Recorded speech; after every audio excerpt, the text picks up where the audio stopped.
Welcome to Pew Pew Bang, a video game podcast that's also a slumber party. We're talking games, we're sharing stories, and dishing out life advice. My name is Kelsey Lewin, and joining me, we've got Janet Garcia. Hello. Haley McLean. Hi, gamers. Sarah Podzorski. Hello. And who is this? Maddy Myers? It's me. I'm also here. I have decided to crash land into Pew Pew Bang today. No, you're invited. Thanks for having me. You can come to the slumber party anytime you want. I think I invited myself technically, but we don't have to get into the No. Don't tell anyone that. Fine. No. Your mom called our mom and was like, hey, and arranged. Yeah, our play moms date had a over. conversation. My mom was like, not enough people are inviting Maddy over. Okay, now it's like getting a little too real. My social life was like, as a very dorky person. But yeah, I'm happy to be invited to the slumber party. We're gonna stay up all night watching cartoons. Heck yeah. And Maddy, if you aren't familiar with her work, she hosts the Triple Click podcast, and she's one of the founding members of Mothership, which is a new site for games journalism. And I would love for you to talk a little bit about it, because when you sent an email about it, I was like, oh my God, it's like Pew Pew Bang, but smart and with words instead of just with us talking about what video game boys were into. Yeah, like what if that stuff was on a website? It and like in text form, which is kind of where I live most of the time. I do also have a podcast, it's true, but most of my career has been writing and editing. I've been a reporter and a critic for a very, very long time, many, many years.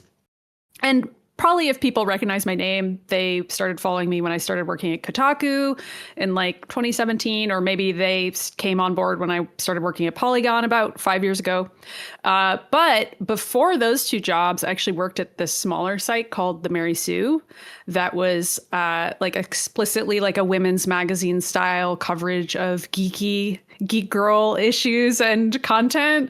And it was like the only place I ever worked it was only 5 people. So like you can kind of do the math on this, but it was the only place I ever worked that was like majority female, majority queer, majority people of color. And like the workplace just had such a totally different vibe in a way that I'm sure you all hosting this podcast know what that feels like, to kind of be in a very different space where you're like, oh, wow, I can talk about something that maybe is like really specific to my personal experience. And that felt really great. So shade to Kotaku and Polygon, of course.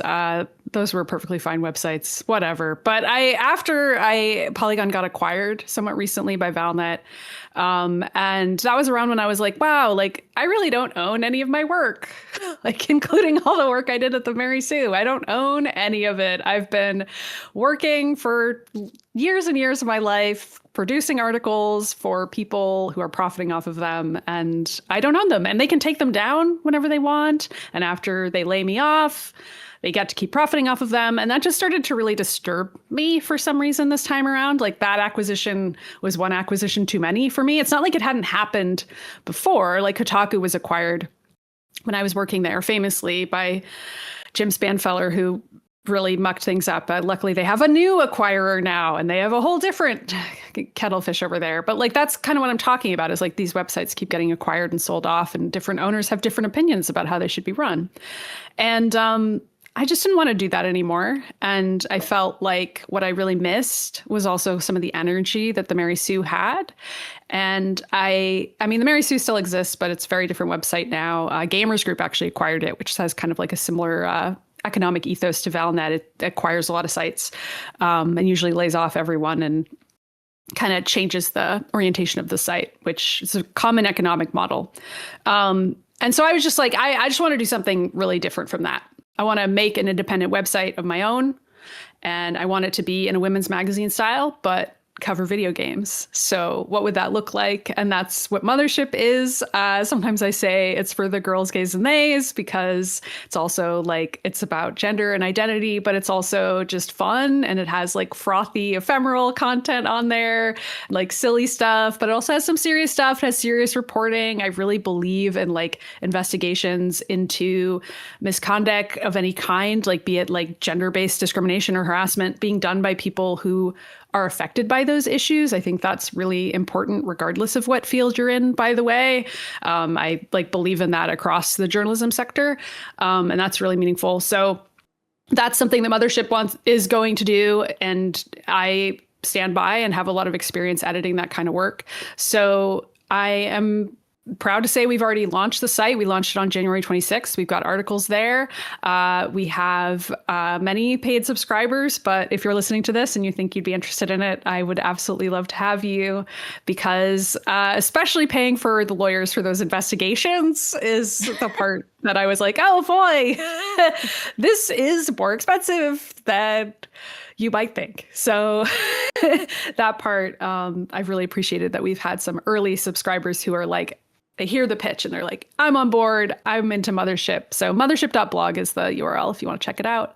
But also I'm a big Pew Pew Bang fan. So I just feel like more stuff like this should exist in the world. And that's also part of the ethos of the site, is believing in the slumber party energy.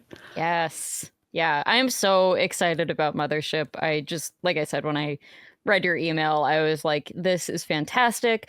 I didn't read the Mary Sue back in the day because I did not know it existed. But I had a fun Mary Sue connection that I just randomly came across, which is that I just read a book called A Long Way to a Small Angry Planet. And the author, Becky Chambers, used to write for the Mary Sue for like She did, a while. yeah. I was like, what? Yeah, and like remains a lot of like people who worked at the Mary Sue. We have kind of like this like sorority-esque alumni situation where we're like all kind of know each other. And like she's really good friends with Susanna Polo, who actually co-founded the Mary Sue. And Susanna wrote for our launch week of stories and is going to keep writing for Mothership. Hopefully we're still in discussions about our next story on the site. And she talked to me like before founding Mothership. I had a conversation with her and I was like, how did you found the Mary Sue and how did that go? And she was like, she founded it while already like previously working for a corporation that then owned it. And she talked about that experience and was like, you know, when they sold it, like, obviously I didn't get any money from that. Like she doesn't own the Mary Sue. And just kind of that concept. I have no intention of ever selling Mothership. With any luck, this will be the last job I ever have. But I just really believe in the idea of, you know, people owning their work.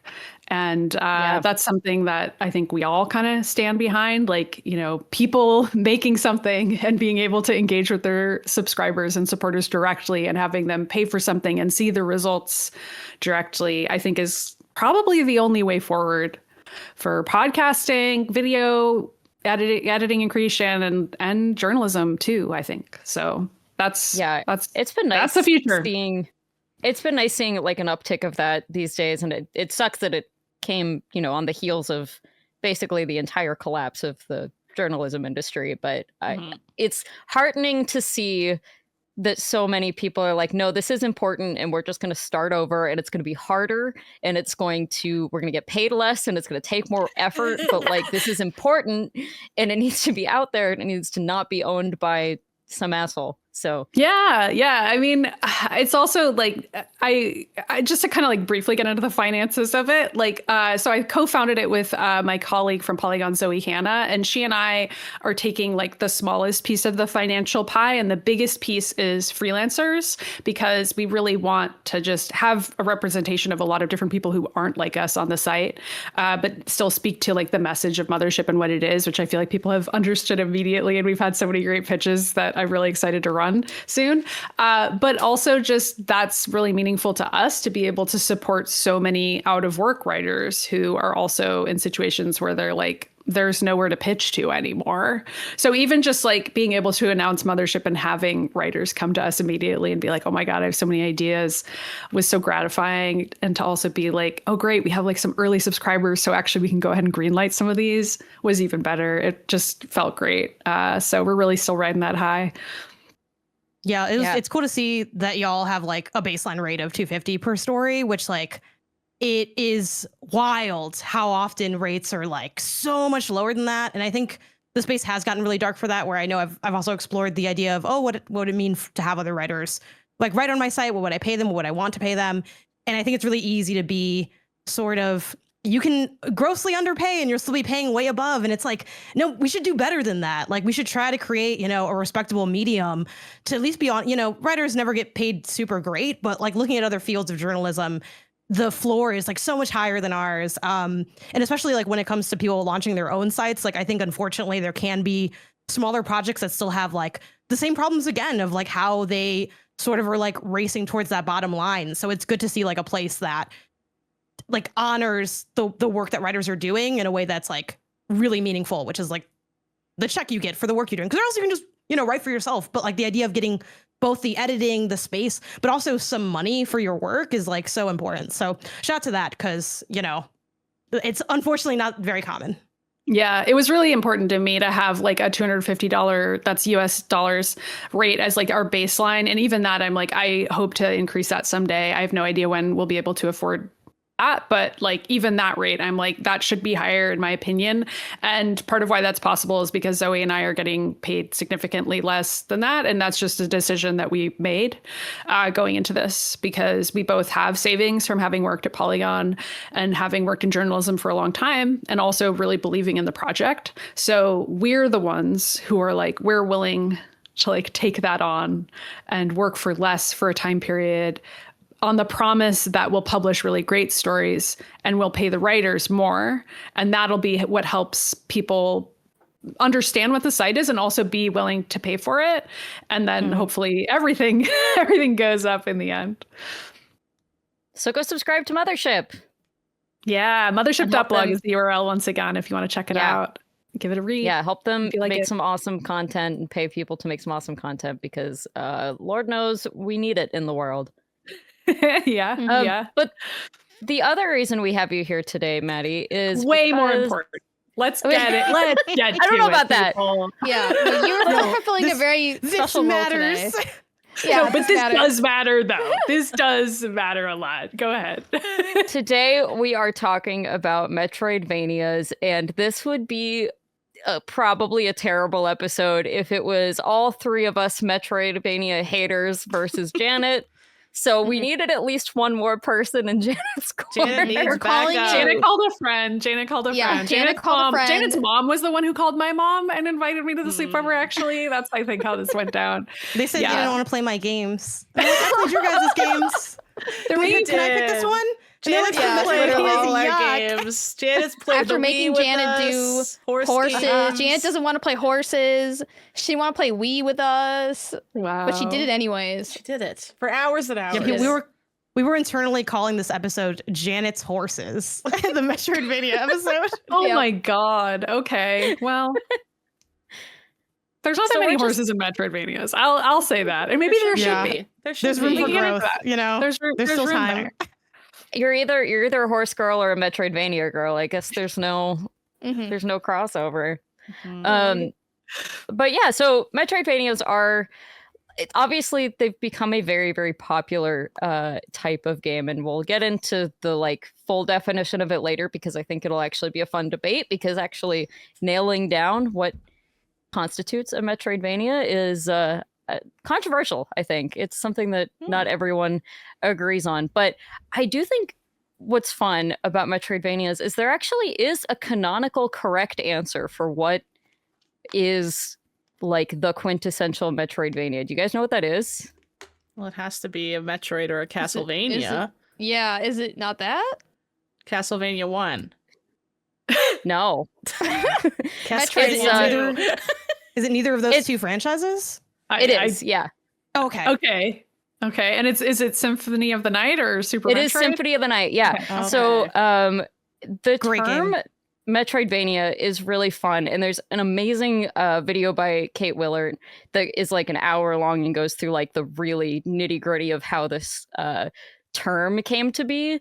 But the short version is that like when people were originally talking about Metroidvania, they were describing Castlevania games that play like Metroid.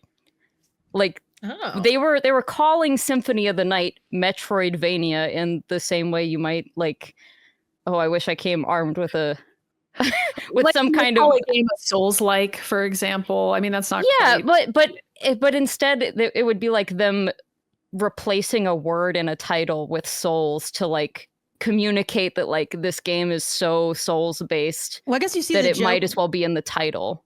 You kind of see the joke with Balatro a lot, I feel like, these days, where like I joke that like Dogpile was Doglatro, or people, Yes, or even yeah, the that's- name like officially, like Word-Atro is literally taking the Atro from Balatro. Now, that's obviously not the same as what There you're you go. describing, but they're kind of No, that is the exact same as what I'm describing. That is like Yeah, that's that's what a they're perfect- saying. Is they're saying like it is so much like this that it might as well be in Just the name, call in it the that. title. But of the game. Word-Atro, it is in the name. Like that's the name of the Yeah. game versus like But the Doglatro, that's made up. Doglatro Yes. is exactly what I'm talking about. Yes. Even though And Dogpile's so not like Balatro, but it's the first thing I thought of when I could think of smashing two together.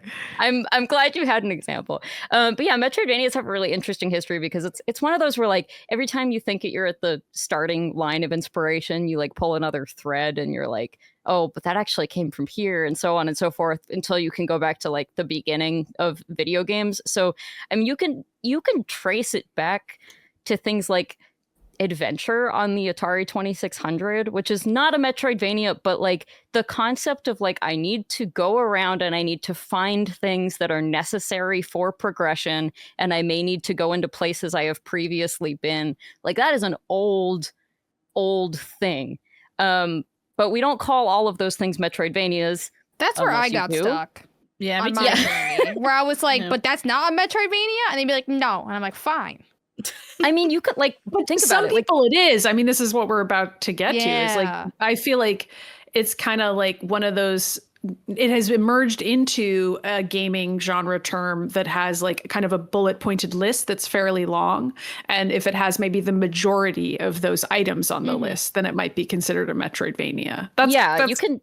my best way of describing the weird social contract into which No, I feel like totally. we've all entered with it. Like if you take it at just the sort of bullet points, you can apply it to things like The Legend of Zelda, where you That's can't what I was progress thinking. without you got to go get pieces of the Triforce, and you got to like go backwards back. and run around and find these things, and those are needed to progress. But typically the like distinction would be that it's not like a power up that unlocks a place by way of it being a power up, if that makes sense. No. And which is why this is such a difficult definition. Teacher but Kelsey, yeah. that I don't get that. I don't understand. Well, because so like with Zelda, like if we're talking about like the pieces, like in Wind Waker, where you have to collect all the pieces, that's getting an item to progress. Which like it's funny. Kyle Hilliard from the MinnMax show, like the main MinnMax show, I think this was Kyle. Kyle, if this wasn't you, I'm sorry. Someone He's I the know, Zelda I think it guy. was It's Kyle, fine. famously said, "Is it a Metroidvania or is it just good game design?" And that's because I do think people sometimes conflate like get a thing and continue to progress the game versus in a Metroidvania for most people, myself included, it needs to be like an ability that's like innate to the character, and then you use that ability to traverse. Now, where Zelda does get into that sometimes is something like with Minish Cap, or a lot of Zelda games, you get like the boots that let you like go faster, like you get like different Link to little the Past like, kind of equipables. is where a lot of that starts. Ocarina Yeah, of you kind Time. of get stuff You like get, like, that. the So hook then it gets a shot. little. Then it gets a little bit Okay. more arguable to me, but I feel like we just decided Zelda don't count. Like, Well, and to bring this full circle, Zelda Link to the Past was a really big inspiration on Castlevania Symphony of the Night. So there is clearly some sort of like through line between the idea of like you get these items to progress in this game and they're even necessary for some parts, and then what would eventually become thought of as more a Metroidvania. Now, like for a while, I would say it almost had to be 2D. Like you have this combination of like RPGs are getting really popular, and you could maybe consider Zelda an RPG in this experiment, but you know, that one's kind of borderline. But RPGs, especially on like the PC in Japan, were getting really popular, and people like had this desire to, you know, bring that to what was a cheaper system, the Famicom, because PCs were like thousands of dollars and Famicoms were like 150. And so you get sort of like RPG elements that they're trying to translate into a 2D environment, like something like a Mario or any side scroller where you're going like left and right. They're like, well, what if we go left, right, and up, down, and we go back to the left sometimes? And that's how we'll sort of like marry these concepts together and still be able to fit it on like this, this less impressive hardware. And so in the late 80s and stuff, especially, you have a lot of games that kind of follow this. Like, I mean, even Zelda 2. Zelda 2 is a like side scrolling, you go left, right, up, down kind of experience. Castlevania 2, Goonies 2, all the 2s apparently. But all these, like, this is where things start getting really complicated, because you can call all of those. I know. Sorry. No, it's getting complicated now. You can call all of those search action games, probably, and some of those search actions also can be Metroidvanias. Search action. That was the original term before they did Metroidvania. If it's not a Game Awards term, I don't know it. I'm a new gamer. But also search action is so stiff. What do they consider Metroidvanias in the Game Awards? Probably like action. They don't have a category for them. They've created a bunch of other superfluous categories. Yeah, and they're all the same. Yeah. What are you supposed to stick that one into, though? Indie. I would say action or action adventure. Multiple places. Yeah, it's pixels. It's indie. We can't get sidetracked by this. Sorry, you guys. We can get sidetracked. Okay, I do feel like Game Awards voters probably didn't know where to put Silksong, and I think that probably hurt them at various points. I mean, obviously, you could put it in best indie game, for example, but like, do you put it in best action game? I know, do you put it in RPG? I mean, I don't between action and action adventure is it misses me off so much. I couldn't tell you what that is there. That's the adventure part. I don't need to agree with what they do, but I do need them to just come up with a like, here's where you should sort each one of these. And then I can just live with that. If they're like, this game, that one's an adventure. This one, that's an action adventure. And they just tell me that, fine. But everyone's going to have this conversation about what they do. So they're like, we're going to say nothing because you can't get mad at silence. You can't, I'm mad. They're like, I'm hoping that you just... But then it's not specific, though. It's just like, this is dumb. It's not explained. And they're like, you were not going to like my explanation. So I'm just not going to give you one. That's at least what I imagine. I do think if there were a best Metroidvania category, it would not solve the problem. We are already circling around because no, not at all. In the same way that the best roguelike wouldn't help. People are gonna be like, "What's going on?" Oh my god! Yeah, is Blueprints a Metroidvania? Forum locked after 3,052 replies. Yeah, exactly. No, and then there's just like the mod that says like this discussion has devolved into unproductive arguments. Death threats are not acceptable. That's like weirdly political. Yeah. Yeah.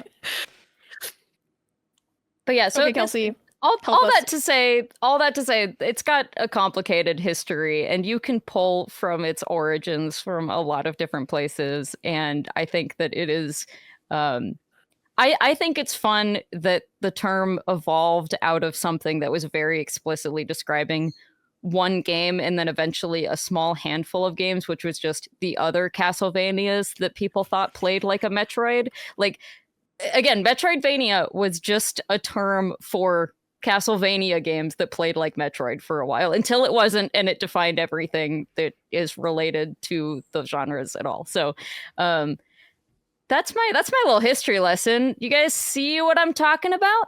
Totally. Wait, let me put on my glasses. Oh yeah, you'll need that to see. So I can see. Oh my gosh. Totally. You guys can see so much clearer now because you're wearing your Warby Parker glasses. I can. That's crazy. Hey, I have never had to buy glasses before, but it seems really annoying, especially looking online. But you with have Warby Parker vision? I do. I've never had to shop for glasses. Perfect vision queen. But I bet I would have even more perfect vision with Warby Parker glasses. Exactly. I think that's how that works. It's like better than perfect. But with Warby Parker, they have a tool that allows you to virtually put the glasses on your face. You can try before you buy without any of the shipping hassle and without having to like upload the perfect selfie angle and everything. It's like a real-time thing that's super nice for shopping for a new pair of frames. What do you guys like about your Warby Parker glasses? I've been wearing like Warby Parker glasses since like 2015, and I feel like they just always have a lot of styles, but not too many that I get scared, right? Like they have, I feel like, the perfectly curated style of glasses where it's like you will find something perfect for you. but you won't be like off the rails trying something that you probably shouldn't be wearing. And I've always liked Warby Parker. They always have glasses that suit my face, and they have different like widths for your face too, so you don't end up with glasses that are too wide or too skinny. And it's just it's so easy to just go in and pick up glasses, and then they'll do everything else for you. It's just not complicated. Yeah, I think they have like a lot of iconic styles that are like that feel really timeless. So like I've had prescription sunglasses that are Warby Parker, and I just go in whenever my prescription updates to like get the frames updated. And they even I live here in LA, and they have a couple stores like in my area, so it's been cool to be able to like walk in and just kind of peruse. Like if you're a glasses wearer, that's like it really does feel like you're choosing a new face when you choose glasses. So like it is a big deal and something that's fun to like look into and think about and debate about. And I think there's just like a lot of options for what you might be into. Yeah, they have 300 stores in the US, which I did not realize. Like, there's one near me, but I always kind of think, probably like you, Janet, where you're like, yeah, well, I'm in a big city. Of course there's one here. But no, there's 300 stores, so they're kind of everywhere. And I also really like, they are not expensive. Like, I assume buying prescription glasses is usually an enormous pain, and they're all hundreds of dollars, but they're started at $95, made of quality materials. And I just learned this, for every pair they sell, they also give a pair to someone in need. So over 20 million pairs of glasses so far, which is awesome. It's 40 million eyes helped. That's right. Okay, mathematician. Amazing. Warby Parker gives you quality and better looking prescription eyewear at a fraction of the going price. Our listeners get 15% off plus free shipping when they buy 2 or more pairs of prescription glasses at warbyparker.com/pewpewbang. That is 15% off when you buy 2 pairs of glasses at warbyparker.com/pewpewbang. After you purchase, they'll ask you where you heard about them, support our show, let them know that we sent you. And yeah, I'm happy to have this sponsor. Same. Sarah ordered a new pair of glasses with it. Well, the first pair of glasses I ever bought, like on my own in college, were Warby Parker glasses. Because I was like too afraid to go anywhere else. You're so frightened. Because like I was like low key, like I feel like I'm traumatized by like other glasses companies, like going in and it was just too much. And like Warby Parker was the first like online one. And it's like online I can do, right? Yeah. And now now Warby Parker has stores that I can go to, and I don't feel so scared. But yeah, Warby Parker was like the only place that I was like, and it was new and fresh, and they had all the cool styles. But yeah, I've always worn those glasses, Warby Parker. She's braver now. She can go into the stores. Now Warby Parker has stores, and I'm brave enough to go into them. But they have the online try-on service, so you don't even have to, right? Yeah. Exactly. You just need a photo. Janet is giving like, do you know who I am? And you like run your glasses down your nose. I had no idea how polarized LA this would look on Janet camera. has logged This is LA on. Janet's skin unlock, yeah. You can see like my eyes more in person, but like yeah, on camera Not it here, is like no. No, it you is look cool quite, as hell. it's quite the intimidating look. I've never actually. seen sunglasses on a podcast before, and it's kind of a vibe. It's kind of a vibe. It helps with the like, you know, my camera's here and then like y'all are here, so I always hate that like to make eye contact with you don't know where I'm looking. I don't even know who you're looking at. You know? I can see it. It's You're a the perfect mystery. disguise. Yeah, you could be secretly playing a game right now, and like we wouldn't even be able to tell. That's the real perk of these glasses. The real perk is they're so inexpensive, you don't feel bad buying prescription sunglasses and normal glasses. Yeah. Yeah, That's and the if you've benefit. never had prescription sunglasses, like highly recommend. I like, don't, It's just but I wish I did. it's like being able Do you to like stack both. sunglasses over glasses if you need to? Yeah, I would just like not be able to see as well and be like, oh, well, it's not for that long. You know, I'm just like out really quick when it's sunny. But like it was an unpleasant experience, and I'm like, I'm finally gonna invest again. Warby Parker is pretty affordable, so I'm like, cool. And now I'm just locked in. I bring them out whenever I go out. Heck yeah. Yeah. All right, Yeah. should we And also talk on the about show. some Metroidvanias? Yes, Okay. please. I feel like that sickos meme, you know? Yeah. In the window, like, Shannon and I are both looking in the window, except that like what we're looking in on is sad. It's like 3 people who are like playing and having a bad time. So I feel like what I to know, I mean, I guess we can keep like delineating some definitional stuff, but what I really want to know is what the three of you don't like about them, because I'm guessing it's related to the definition of a Metroidvania. Yeah. It is, You're gonna unfortunately. blanket say Janet I don't took like a whole copious genre. notes. Like that's yeah. a wild statement to begin with. Should But we that's explain your- what? Yeah, should we explain kind of what? Because when we were broaching this topic, we were obviously discussing like what we didn't like about it. Yeah. And then based off of our preferences, our likes and dislikes, we had Janet assign us Metroidvania games to play. Yeah, so that'll Yeah. be our challenge mode later in the episode, is that we'll unpack all of the games that we were forced to play. No, just kidding. Janet did a very good job. I presented think you. It was an impossible task. it was an impossible task. When you read her notes.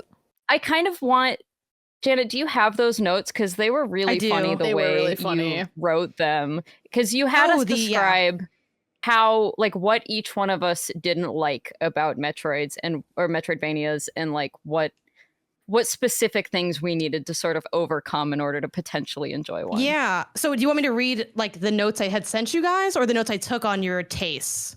I like The notes you taste took on our notes. tastes, I think, are really funny. Okay, cool. So this was like one of our meetings that we had. I'm like, in order to recommend a Metroidvania, which, do you want me to reveal the games here? I know we're going to do more of that on challenge mode, but do you want me to say what game? Don't say the game. Okay, so I won't say the game, but I was like, in order to recommend it, I have to know like more about y'all. So I asked, what don't you like about Metroidvanias? Have you ever played one that you have enjoyed, or like which one have you hated the least and why? And what are you hoping to like maybe get out of a Metroidvania? So my notes on Sarah said, perfect hate storm, 2D platformers. Oh, also, this is editorialized by me. She did not say this verbatim. 2D platformers, yuck. Roguelike, she did say hate storm though. Roguelikes, yuck. Don't like backtracking. Roguelike, maybe if I must. I have never played them, to be honest. I like cuteness, like Ori, but I haven't tried it. What do I want from it? I want a little treat. I played Rogue Legacy 2 for work. It was okay. All right, something to work a with. little treat. I think wanting a little treat is a universal gamer experience, right? Yes. It's like Yeah. how they're all designed on purpose. Yeah. I was We like, like our little okay. treats, people. A We little like 'em. treat.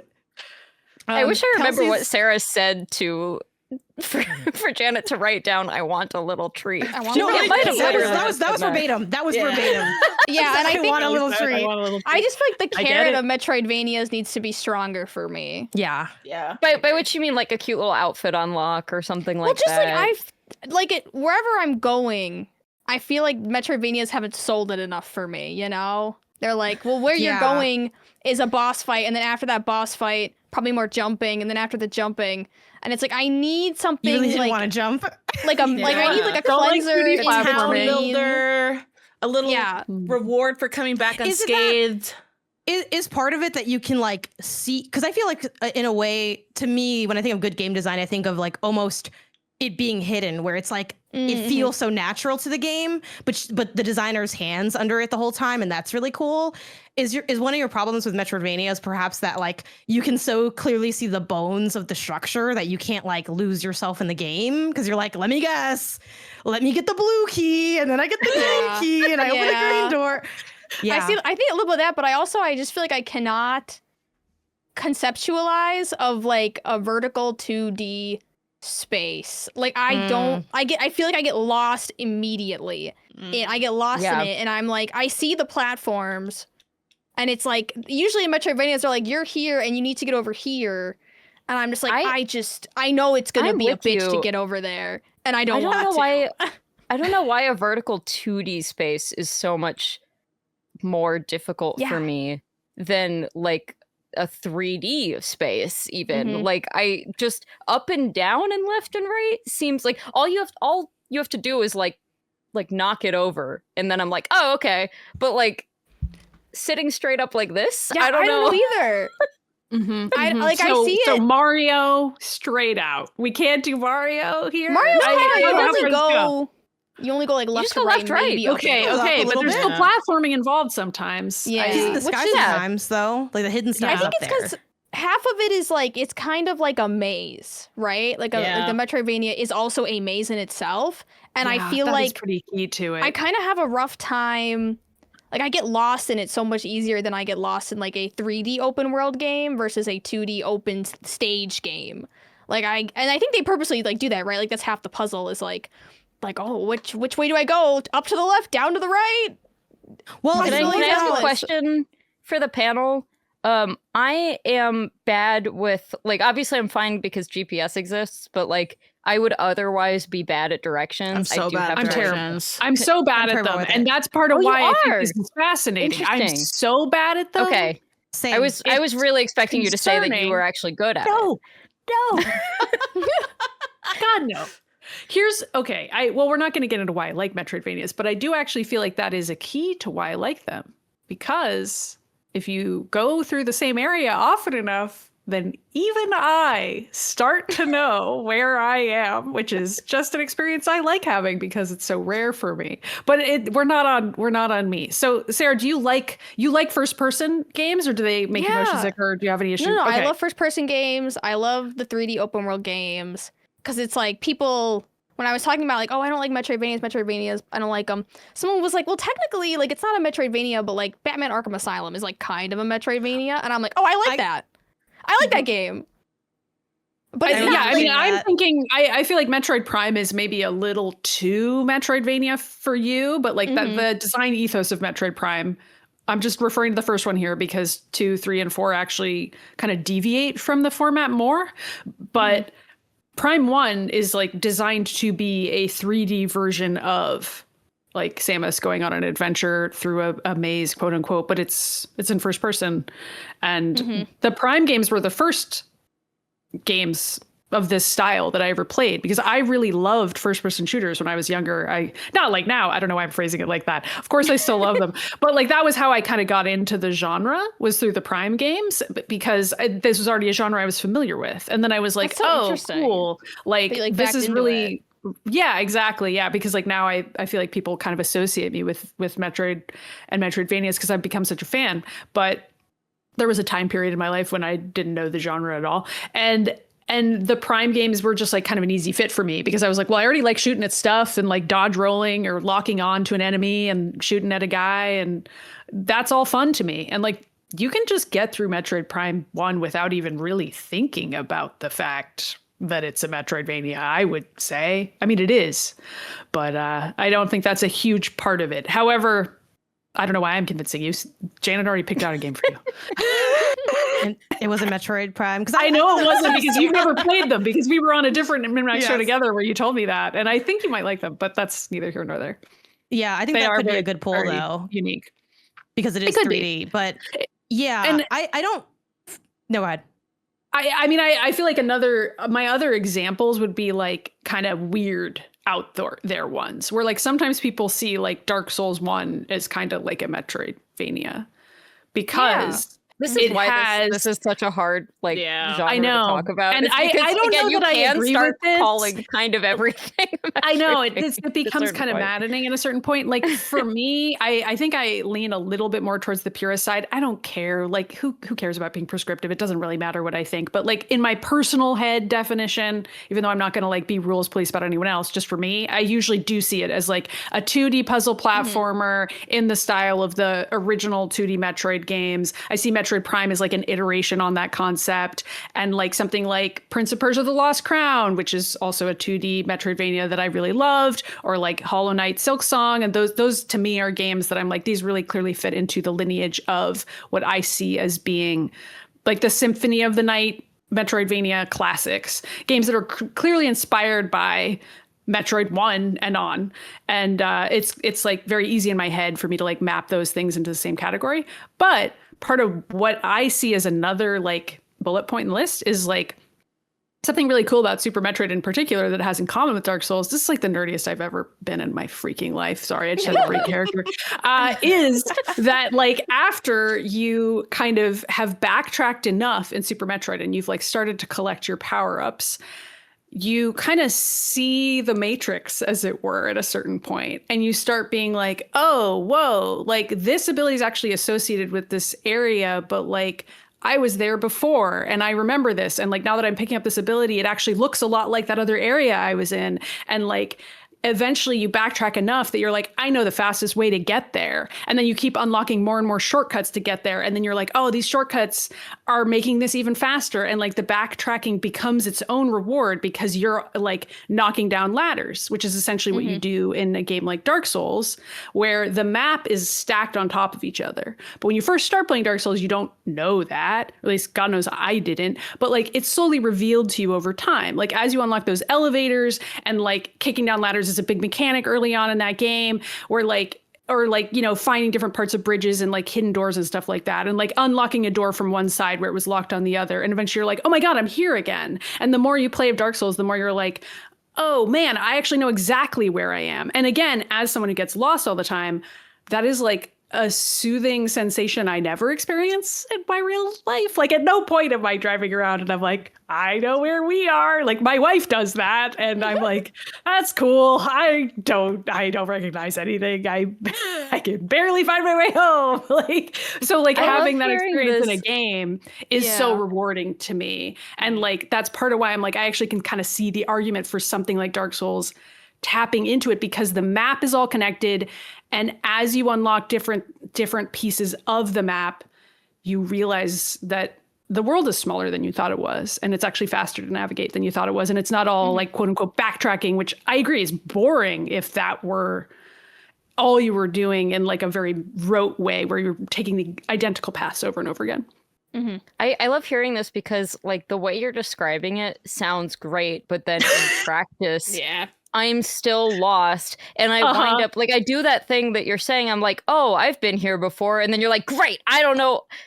I guess I'm back here now. I have no clue how to get back to where I was. Not even a little bit. Like I imagine that if I spent enough time lost, I would have that moment like you are. But the process, the part where I'm still lost is so uncomfortable for me, like where I haven't figured that out yet, that I like don't want to spend enough time to eventually stop being lost. If that makes sense. Too, like, I think maybe y'all are playing it, and I don't want to say this as in like, oh, you're not playing it, right, and that's why you're not enjoying it, because we all have different experiences stepping to these games. So I probably am not playing it right. But I think like let your eyes unfocus a little bit playing the game. Like when I play Metroidvanias, I'm not like, where do I need to go? And I know this was like a question that a lot of people who don't like Metroidvanias as much or aren't as used to them, like Silk Song is a good example where they're like, okay, but where should I go? And it's like, just start going in a direction. They're like, but I can pick up or down. Which one should I go? Just pick one. But which one's the right one? No, just go. And go until you can't go anymore. And then go somewhere else when that's done. And like so often, if the Metroidvania is well designed, everything's going to kind of flow into each other. And that's why so many Metroidvanias can be done in different orders, because it's like, oh, well, I went here. And there can be those times where you do end up exhausting everything. And you're like, all right, now I'm just stuck. And, you know, I've looked things up in those times or asked, you know, people who are playing like, okay, I feel like I must be missing something here. I've gone over it a couple times on my own, and that can happen. But I think perhaps y'all are seeking the objective too harshly. You have to like, you're scaring the game. You know, like don't scare the game. Just go and just start hanging out. Like pretend almost like, I think because you know the structure of it so much, it's like don't chase the thing. The thing will come to you. It'll present itself when it's ready. And then you'll be like, oh my God, the double jump. That's great. That's wild. I can't believe it. You know, like it'll happen. And then you'll be like, it is like a mindset before. I'm too and I am sympathetic to that. And like, it's funny because like, I also like games that are very linear as well. And Same. like complain about a game being too linear. I'm often like, well, I'm going to love it because I'm going to know exactly where to go. Yeah. And that's great by me. But as opposed to games where I'm getting lost constantly, but I feel like that's not part of the intended design. I'm looking at you, Claire Obscure, most of the maps, and the fact that oh my God, you're so valid for that. No, thank you. I can't with that. And I really enjoyed that video game, but I saw that as a pretty significant flaw with it. But in a Metroidvania, if it's well designed, then the point isn't necessarily just to like, oh, I'm just going to embrace being lost. It's that there will be a little treat for you if you're lost. Like that is, I think, part of what it is supposed to provide. And I also think it's worth saying that like the genre's really sprawled out a ton. Like Silksong's really freaking long. Like I love that game, but like I would not recommend it to a Metroidvania hater or even like mild disliker, because like you're not gonna enjoy it. It's so long, and not to mention difficult. But something like Metroid 1 or Super Metroid, like these are games that are actually 10 hours long. Like I feel like nobody talks about this. Like I just don't think people realize that those games are really short. Like you can, the maze that you're getting stuck in Super Metroid, you're just not gonna be stuck that long, and you're gonna memorize it because it's small. And that I think is a huge benefit of some of those really older games. And like Metroid Dread kind of mimics this. Like it's just not that long of a video game. And like that owns to me. Like I don't want to. I beat Silksong. Like we don't need to get into it, but like it's actually a super, super different experience than like a cohesive, I unlocked everything, I know exactly what's going on, and now I'm going to defeat Mother Brain or whatever the final boss is. And like, it's over. And like, that is so satisfying to me to have like a 10 to 12 hour experience. And therefore the map itself is never going to be that big. I have a question. About yes, Sarah? Okay. My question is so like a thing like Silksong, one of the difficulties of that game is sort of the platforming, like it's intentionally difficult platforming, but not all Metroidvanias have that difficult 2D platforming. Correct. Does it need to, or can it I not say have no, that? because I am also very bad at platforming, and for me, that was the hardest part of Silksong, was the platforming. I could kind of deal with, I'm kind of like a combat sicko. I enjoy a Souls game, so I could deal with the difficulties of combat in Silksong, but the platforming was actually super hard for me. I didn't grow up actually playing like your 2D Marios and stuff, and some of those games I still find really freaking hard, if I'm being real with y'all.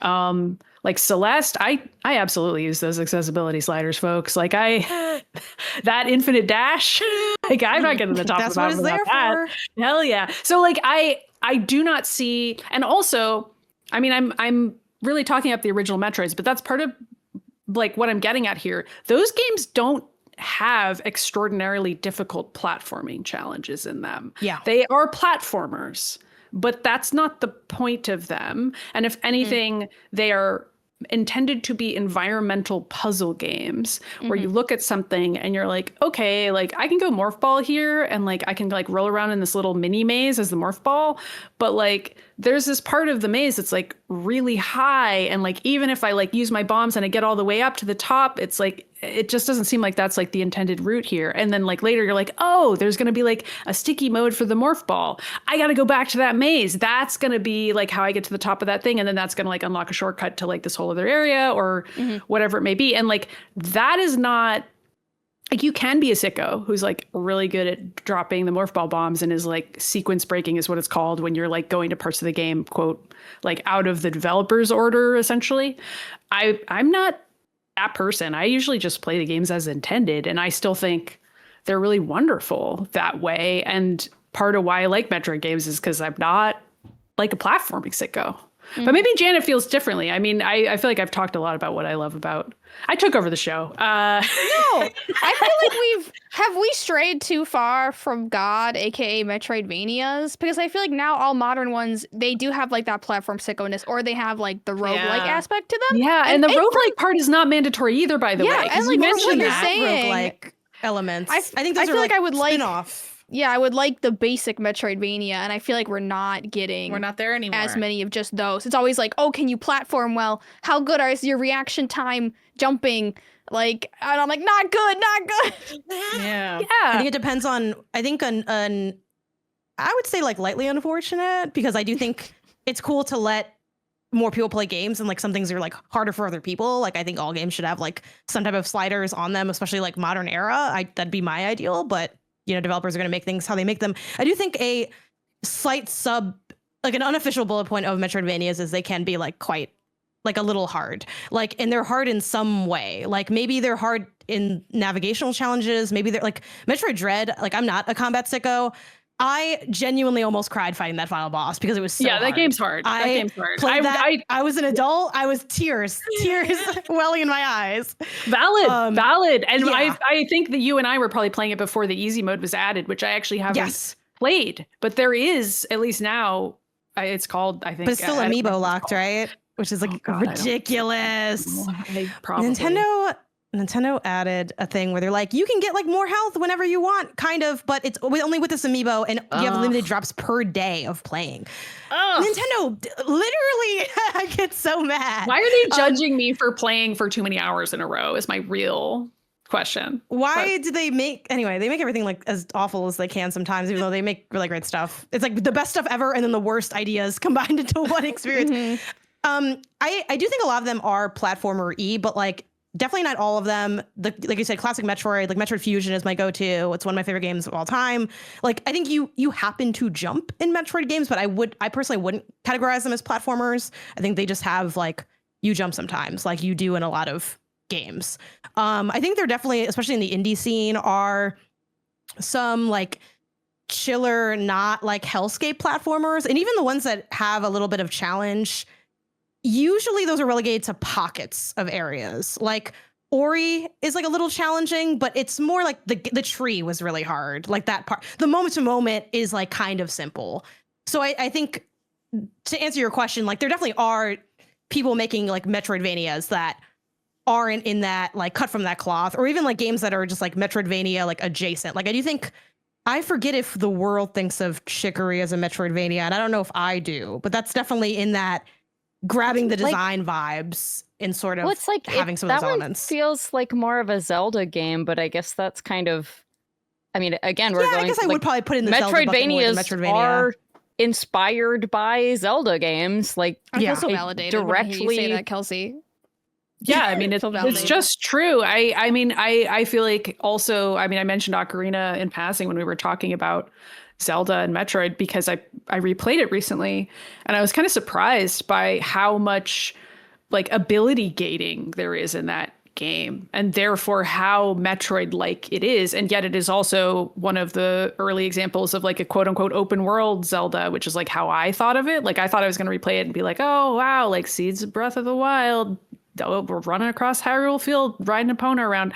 And like that's there, but like Hyrule Field's really empty in that game. And like most of it is about like getting the different kinds of arrows and then backtracking and doing something specific with them, or like traveling through time, that mechanic. Like that isn't something that's in a Metroidvania, but like that idea of like unlocking something in a game and then having it matter or be a specific item that like only lets you do a specific area or thing that allows you to reveal all and is cool and like kind of mind bending. Like that piece of it, I was like, oh yeah, okay, maybe I am becoming a person who thinks everything's a Metroidvania. Why not? Maybe they all are. I don't know.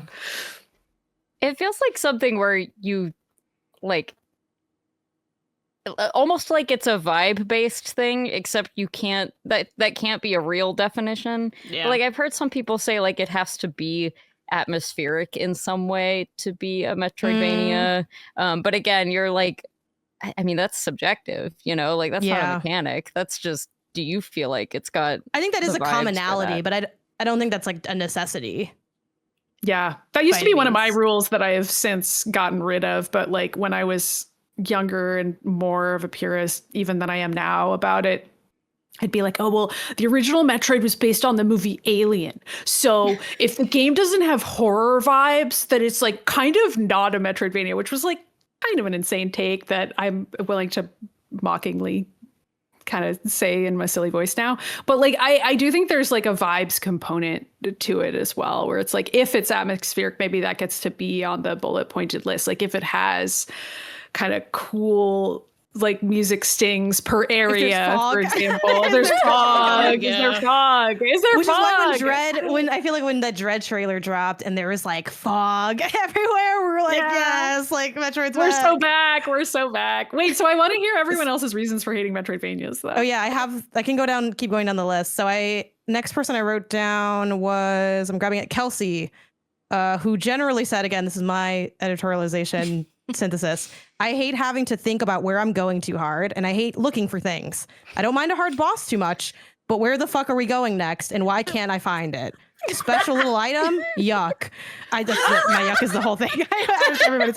I do like yuck might be hard to get past. I'm just it's more that I don't know where the special little item is. Like it's okay.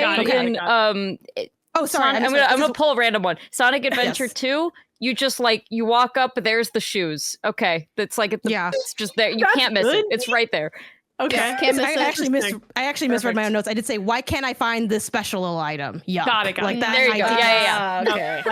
That makes it a little more item. sense. Yuck. Kelsey also generally said that I do like 2D platformers in general. I played Shantae and it's cool. Metroidvania, I guess. That's another debatable. I did some Googling. I never played the Shantae games. Sure. Some people say that it has the design DNA with Metroidvanias, but I think most people wouldn't put it as a Metroidvania, but it definitely has I've spent some time on r/Metroidvania to prepare for this show. I hate to admit, because I was looking up Shantae on there, seeing what the takes are. Those debates of even games when I was I won't spoil what the games are yet until we do our challenge mode, but when I was looking into what to recommend to y'all, one of the games I was thinking of, my partner who also loves Metroidvanias, he was like, is that a Metroidvania? I'm like, yeah. And he's like, no, it's not. And I was like, the Steam tag says Metroidvania. And he's like, good enough. So there definitely are some it's tagged in the Steam store. Game rules that it is. It gets a little slippery for sure. Yeah, but I do think it is that how much of that is my own thought. If the culture says it's a Metroidvania, I tend to agree.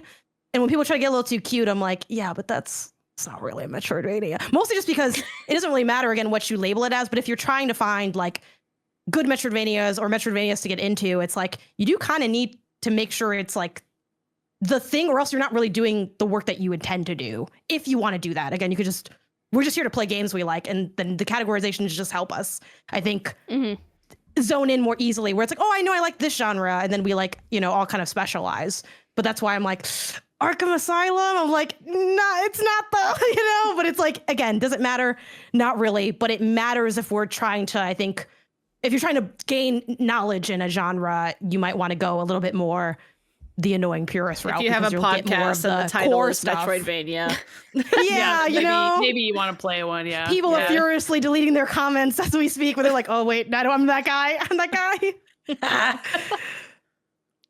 Yeah, I to circle back to what Kelsey was complaining about though, I do understand I want to know where to go, and I want to be told where to go. I feel there are kind of newer Metroidvanias, like Prince of Persia: The Lost Crown I mentioned earlier has the option to tell you oh, here's a place you could go next. And I still really love that game. It's also a game that has a ton of accessibility sliders, and I think is more on the other end of the spectrum from something like Silksong, where it's really trying to help someone who's kind of turned off by some of these quote unquote classic Metroidvania bullet point list qualities, and kind of inviting them in and being okay, yeah, it's going to have a lot of combat. It's going to have a big map that's a maze, but if you want, we can just tell you the place you could go next that will very likely yield good results for you. And if you want, you can make the boss fights trivially easy and just kind of focus on exploring and the story, because there's also a story in that game, which is fun. And a lot of Metroidvanias actually don't really have a story. I wouldn't say that should be on the bullet list. It's just a thing that happens to be the case, and is something I really like about other games. And if anything, I'm happy when there's a story in a Metroidvania. So yeah, I mean, I do think that the fact that it's so rare though, that a Metroidvania would give you a ding on the map that's why don't you try going here? It's I think those get a bad rap these days too. It's people arguing about yellow paint, which I'm also fine. Yeah, I'm I'm pro but yellow the alternative paint. is I need it. I need it. Most of the time I need it. Most of the time I need it. Fine, make the yellow paint white. Same deal. Or make it so other people can turn off the yellow paint, so that I don't have to hear from them about how they ate it, because I need it. Yeah, same. Do we want to do Haley's list? Yeah, do Haley's. All right, Haley, the notes I have on Haley is backtracking sucks ass. There's a theme here. Everyone hates backtracking. My brain is screaming. I got halfway through Ori because of the cuteness. I stopped because there was too much backtracking. I hate how the upgrades are all the same. Yeah. They need to be all the same. You clocked it. Oh wow, That does feel like an Ori issue. Don't you want the double jump? Oh, a slide I want jump, the double a wall jump climb. Oh no way. A wall climb. Oh, a laser I can shoot. What if you could hang on the wall for a little while? Yeah, Doesn't do anything for you. that's a Doesn't put the asses classic. in the seats. The backtracking's so rough. That kind of cuts across all three of y'all's complaints because it is inherently like part of it. Mhm. And like it's as someone that is a fan of it, it's tough for me to even like zone in on that. Like when I was reading this again to my partner, he was like, does Ori have a lot of backtracking? And I'm like, I didn't think it did, but like I'm the sicko. So you know what I mean? Like, how would I know? I feel that like it didn't? I feel like Maddy covered it really well when she said that like you go through an area again, but you go through it faster or like with a different tool that changes the area. So I think that's like the thing that I'm missing is, I mean, sometimes we'll get lost and you'll just go through it again, but that the joy of going through it again in a different light with a different tool is fun for some people and going faster. You're like, and I zoomed through there and it's just like, okay, I see it. I think it's Is it the also fact like that worth you know noting you- that sometimes they're not that well designed. I'm not Yeah. even saying that they're like bad games per se, but like sometimes a game just isn't trying to give you that sensation and is instead just focusing on other sensations, Make you like feel bad. having a really beautiful world or making you feel bad or poignant or whatever. You know, in Ori, you're supposed to feel worried about the Sad. characters all the time, and they're adorable. And like, but that's like evoking an emotion that's like valuable too. It's. I'm not trying to downplay that, but like I do think that then it's in contrast to something like Super Metroid, which doesn't have as many of that kind of quality per se. It's not like, I mean, I care a lot about the story of Super Metroid, but like I'm freaking weird and I don't think most people even know what it is, and that's fine. Really, the satisfaction of it is like the purity of the design of the map and just that straightforwardness, and also it being so short that purity can be emphasized really neatly, and it feels like a little precious wrapped box for you where you're like, oh, here's this little thing and here's that, and these fit together, and it's like a Lego set that you put together, and like it has to be a smaller, more intentionally designed game to give you that brain buzz. It feels like for me, like when I play them, maybe I'm playing not well designed ones because it feels like making up a Lego set, but the pieces are in different areas of a mall that I've never been to. They're like, well, go to the food court. I'm like, where is the food court? They're like, one piece of Lego is at the Dairy Queen food court. And I'm like, oh. And so I go all the way there. And then they're like, well, why didn't you get that other piece on the way that was at the shoe store? And I'm like, I didn't know that. And it's just like, that's what it feels like. And I just get so mad. You have to really like, I don't know what to say. You have to really like mobility in games. Like you get to really like moving through games. You have to Yeah, have a little fun bit. doing That's that. true. And if you don't have fun doing that, it's gonna make But it's you're gonna moving be through most nightmare. games, no? You know? But in Metroidvanias, it's like very intentional, almost like minute movements. Like it's very like Exploring is perhaps the word. But I feel like it's a little more than that sometimes because it's. I mean, like you can explore in like Breath of the Wild, but I just walk in a straight line until I hit something. Okay. Yeah. I like Here's a to question. explore a wide open space, not a like weird shaped series of screen really rectangles limits- that I don't You don't know really see where you're going where- in a 2D game, right? and I Like, also don't know where the you're heading in a rectangles direction. connect. Right. So one thing that does bother me sometimes when I'm like trying to get somewhere like in a Metroidvania specifically, and in kind of any game, is when you think you're kind of like right next to where you need to be, but you're like underneath it in a way where you have to go all the way around. Yes. I do find that kind of frustrating. And I joke that to love Metroidvanias is to hate Metroidvanias, which Maddie, maybe you disagree with it. Maybe No, have a I darker take don't, on this. because I also Okay. know what you're talking about. Yes, okay. Because there is also the frustrating piece of them that is exactly what you Yes. just described of like, oh, that's where that is? Like there's the annoyed version of what I'm talking like, about. great, now how do I get around there? And I do think that can be a pain point, but like, you know, what's life without a little bit of pain, right? Like, you know, But that's Yeah, the then game, that's its right? The game reward, knows how to get there. essentially. Like, Yeah, that's- exactly. That's like Yes. not But I liking Elden hate- Ring because you're like I it gets a little hate hard sometimes. looking at the mini map though, and I'm 2 pixels away from where I need to be, Yeah. but it's 1,000 miles around. That makes me No, so totally. mad. Like when 3D games do that, like I'm thinking of Rebirth for some reason because I ran up to a hill on Rebirth. Oh, and yeah. there was only one way to get up the hill, and it's like Okay. 20 miles around, and I rode. It probably was like 2 inches to my right if I just looked that way, but instead I went around the whole effing hill, and then I found the one way up, and I was like, this game is the worst game I've ever played in my life, like in that moment. You know what I mean? Just so mad. Yeah. I've never heard Haley say that, and I think too, Haley loves all games. Haley's positive about like every game. That made me so mad. I was like, I'm about to scream. This is like this is a hater episode though, so it's good. It's good energy. something I need to ask y'all, and by y'all I mean the Metroidvania haters of the panel, is how do you feel about uncovering map fog? Because for me, a big part of the fun of the Metroidvania is gaining the map. Do we not all love a little map fog uncover? I like that. I don't like when go where I want. Yeah, I like when it's like pretty obvious. You can go what you want, just in this little square though. This one room. In the next room, you can go where you want ever. And just stack them. Unless I can't do the puzzle. So, I'm not going to reveal the game yet, but a game that I had to play for this, there's a way where it can be like, here's where you need to go, and it's just in the middle of, blank map area. And I'm like, that's great and all, except every time I try to walk towards it, everything's a dead end. So like, this is just, I'm just running up against and walls. I just want to say, I hate map fog. I think it's a cheap game mechanic trick, and you should just show me the map. I think you're just being cheap. No, it's like extending the game time. Witches are like map fog coded. Like, oh, what's up? That doesn't make any sense. I don't know. I know. Can I just say something fun about map fog? I'm getting the defensiveness. It's so funny. I'm trying to be cool.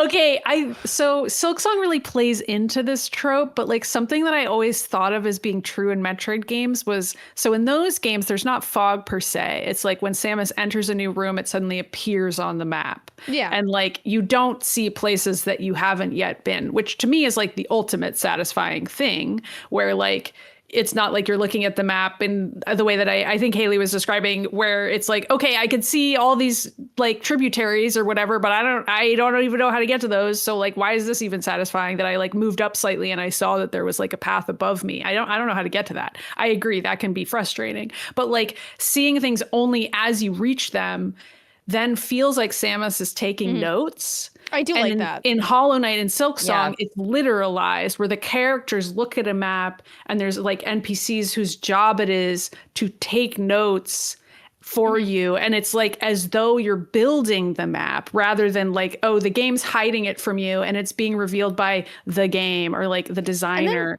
Then, like, that you don't get feels too bogged down.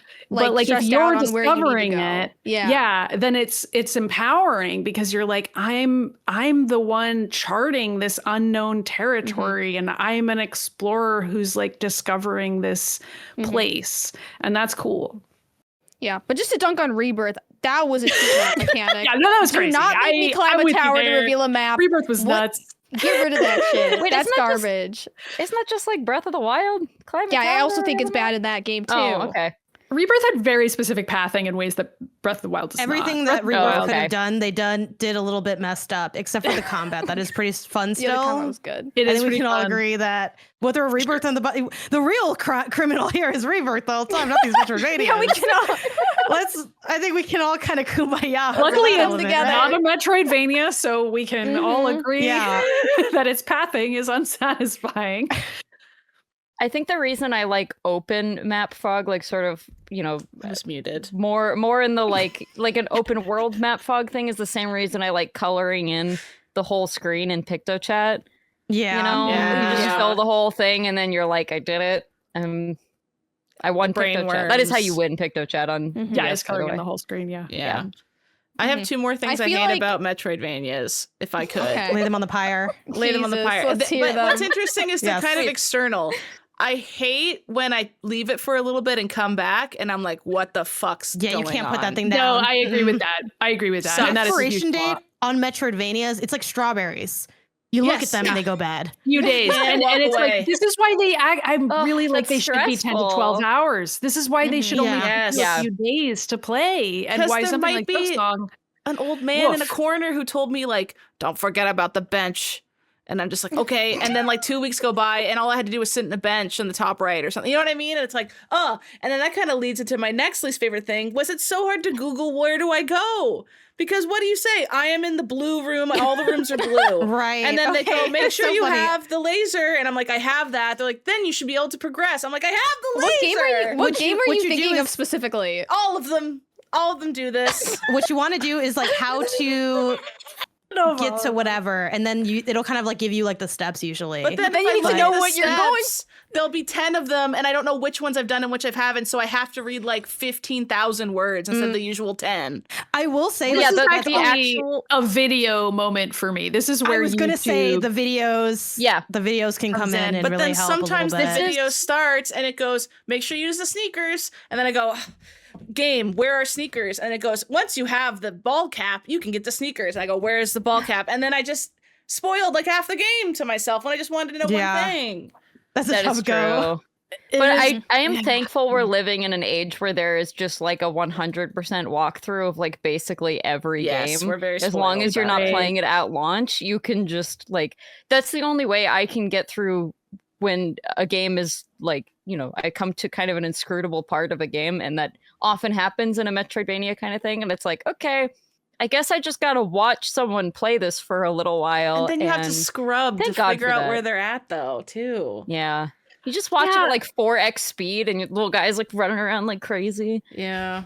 I don't know. I guess I feel like some of this, first of all, your first complaint, Haley, going away and coming back, I have a problem with a lot of games. I'm just gonna say that's I don't think that's unique to Metroidvania. It's like especially unique. We're putting every problem we have with a video game. I think it's fair. I do think that's a fair problem. I just want to know it, but I don't know that it's specific to the topic at hand. I just know, like, but I hate when my hands get sweaty. If I come back to like a mid playthrough of a Zelda game, I can kind of go probably over here, like forward. Whereas Metroidvania, I can play more Zelda games.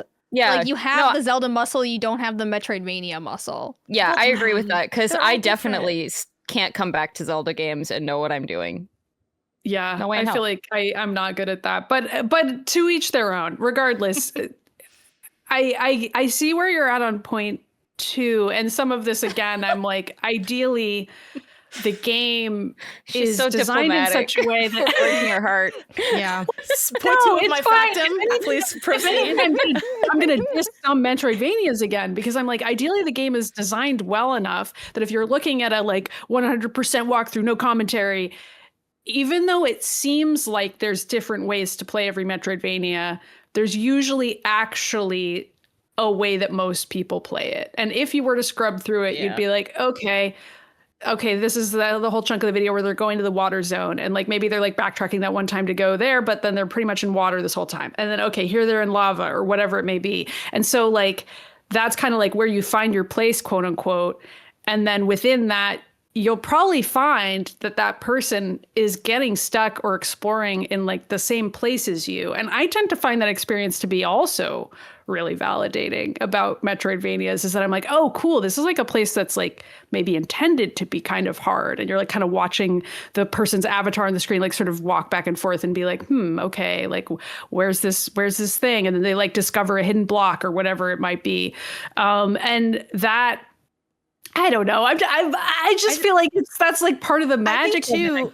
So while it ends up being, you know, a head ass take to be like, you're not playing it right, and that's why you're not enjoying it. It is a little bit of that. You need to let the game speak to you. You kind of do a dance with the game in Metroidvania. It's like, it's not about where's my next power up, where do I go next? You're exploring a space.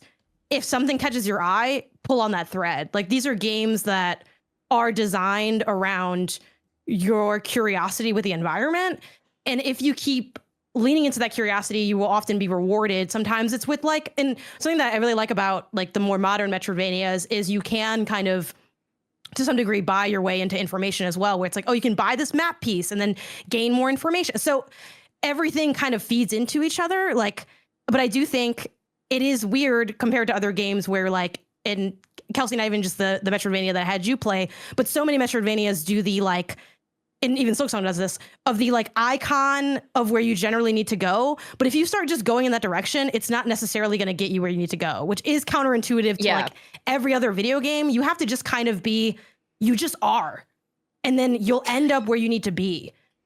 Eventually. So what is this? I climbed to the top of the mountain and a monk is telling me how to play video games. Just look at me, my skill issue. In my opinion, a good Metroidvania, you feel like you're about to get lost, but you never fully get lost, or you get lost one time. I think you're I'm better getting lost than more me than 'cause one I'm time. lost the whole time. Where You're am lost because I? you're looking But for where to are go. you, though? Where you need to go Are is in you? front of you, sister. Just close your eyes. And feel, it's kind of, it really is kind of like that. Like in like, this is so fucking nerdy, but in Star Wars, where he can't fucking get the shit right, and he puts the blindfold on because it's like, yeah, that's what you need to get with the Force. Get with the Force, ladies. Okay, I do feel like that's a piece of it, though. I don't have Yes. any midichlorians or whatever they're called. That's a movie. That didn't exist You then. don't you It don't was float by private flailing in the at the time. pool. You gotta lean your head back, and you're like, no, I'll drown. You're not gonna drown, baby girl. The okay. Metroidvania got you. No, let me be. I'm gonna be a little bastard. I feel like a lot of these positives are like, it starts with, well, if the game is very well designed. That's Sure, yeah. You guys keep saying that. Am I playing shitty Metroidvanias? What have you Name played? 'em. Lay it on I'll the say table. if it's bad. I'll say don't if Lay it's it on the bad. table. I mean, I'm fine with Ori. I don't know if it's like the one I would have had you start with, or if even Ooh, if I it, love I Ori. considered it. I don't know that I consider it like a quintessential Metroidvania, though. Do you know what I mean? Like it's not. True. I think it's quintessential for the modern era, but I do think like Sure. obviously the steak and potatoes of Metroidvania is gonna be Metroid. How about this But I one? do Yeah. think for like But you need to like counterpoint, platforming for Ori, in my opinion. Yeah. counterpoint, he's a little guy. Yeah, He is a little feel guy. the And guyness I of it. actually I Right. love Ori.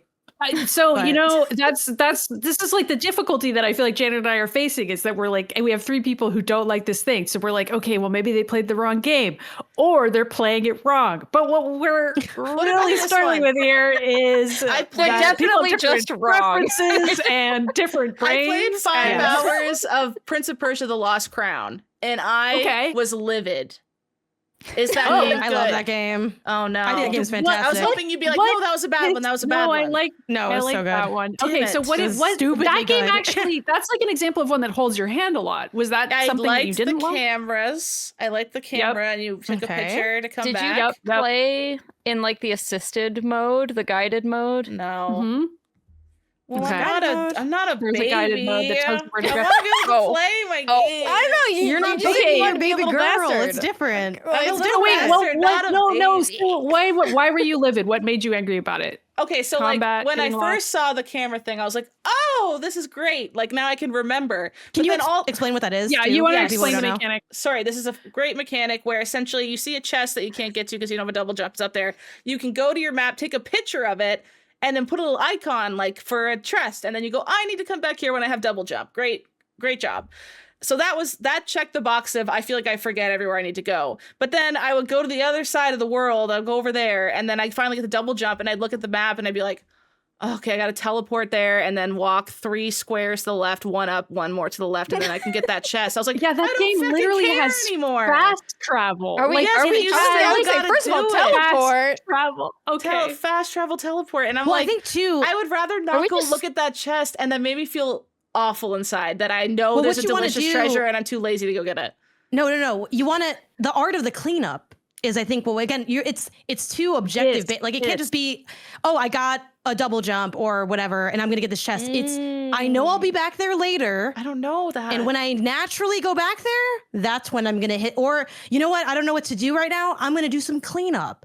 You gotta be like it's a This dance. is it. I This is guess it. Also, on the the art of game's the cleanup toes. speaks to the like You know? of a power wash sim and like House Flipper and like tons like of other those. games that I Yes. really love. And I like like those. actually a Metroidvania can really speak to that because you're like, I'm just going around collecting my little trinkets. I don't even necessarily need all these extra energy tanks. I'm gonna be so OP against this boss that I have all these And then you're freaking like, energy tanks. Oh my God, what's that? The next place to go. And then you're like, But great. what my I wanted demons are this. whispering in my ear, and I can't figure out where to go next. And my brain goes, I bet that in that chest is the thing you need.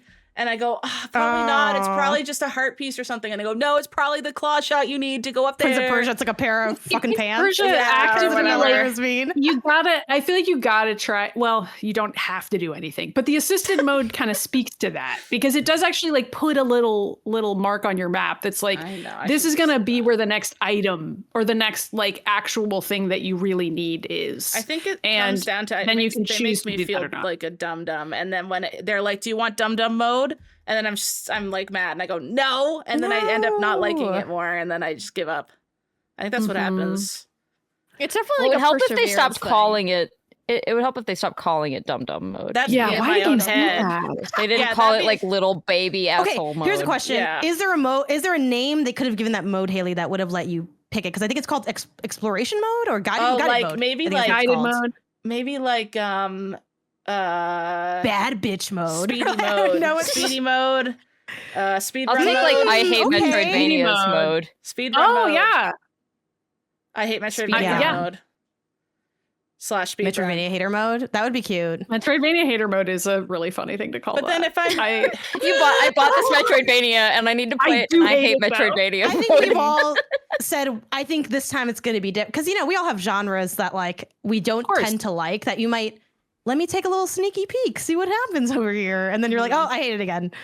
So yeah. the fact that y'all are even willing to have this cultural exchange is really big of you. Well, I Cultural had so much FOMO because of Hollow Knight. Like, I didn't play that game for Hollow 1 Knight, minute. don't get, No, I No, didn't play it for I 1 was minute. so- No, because I know literally- I so lost and out. Throw that based Hollow on Knight stuff in the everything y'all have trash. said, please don't buy it. Like But I it's can't. it's so frustrating that when you're not in that zeitgeist moment, because I know it, like, for people that like that shit, it slaps. But I just don't I like love it. that stuff, and I was lost immediately in Hollow Knight. I didn't know what was going on. I thought it was wildly hard. It made you mad. So at it was first, a different yeah. story, but again, you have to scale up to that. Like, I would not give, like, can't I would even not beat give Silk Lost Song to Ground. anyone who wouldn't. Yeah, this is different hours, sicko hours. Lost Crown Yeah, is like I- Weenie Hut Jr., I feel like, and I can't even do that.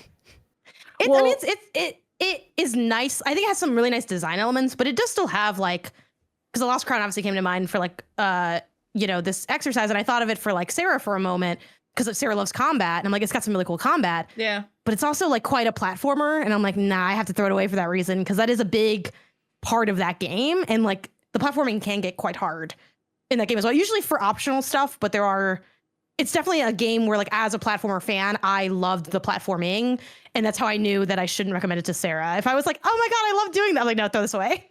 It's not going to work, because you don't look for that, which is totally fair. And I like that there are some differentiation in Metroidvanias. I do think the flavor is quite specific, though. So it definitely was a challenge to, like, Yeah. dig through my bin and say, what is the least Metroidvania in here that I can present to y'all? So yeah, it was an Yeah. interesting challenge. What are your favorite, Janet? What's your favorite Metroidvania? Like, just in general. Metroid Fusion, but I want to replay it to make sure. That was, like, one of my It's favorite good. games of all time. I think I can, like, preliminarily tell you don't have to worry about it. That game freaking Yeah. rules. I remember it being kind of hard, though. I played it as a kid, though, so I do think if I could do it I as think a kid, it I would can be do it cake as an for you adult. now, but you would also still love it. It's got some Yeah. really strong parts. It's got a couple hard parts, but adult you, especially after something like Silk Song, you'd be like, easy. You would like, think, but it doesn't always transfer. But I remember loving just, like, the structure of the exploration. I mean, I think Metroid, unsurprisingly, kind of does it the best and most iconically. But what I really loved about Fusion was just, like, the lore setup. And I'm not a big Metroid lore person. Like, I'm not really following what's going on. I'm not looking at the wikis. I don't really, like, I'm not there for the story, but I just love the idea of, what is it called? Is it, like, Parasite X? The little, like, Yeah. they look like gummies. They look like gummy Yeah. candy. Like, they, like, adhere to her and, like, alter her, and her suit is, like, very cool in that. And, like, I honestly, like, love it hardcore for just that. It was also on the GBA, which is, like, one of my favorite consoles ever. So yeah, that's up there. I do love Ori a lot. I have grown to love Silk Song quite a bit. But yeah, I think in a weird way, Metroid Fusion and Ori are, like, kind of two of my faves, even though I obviously love a lot of the other Metroid games. Like, Dread was such an, like, iconic, like, return to form, which I do think Metroidvanias. Here's a question for y'all. Stop. Is hurting Metroidvania yourself. kind of an old head genre a little bit?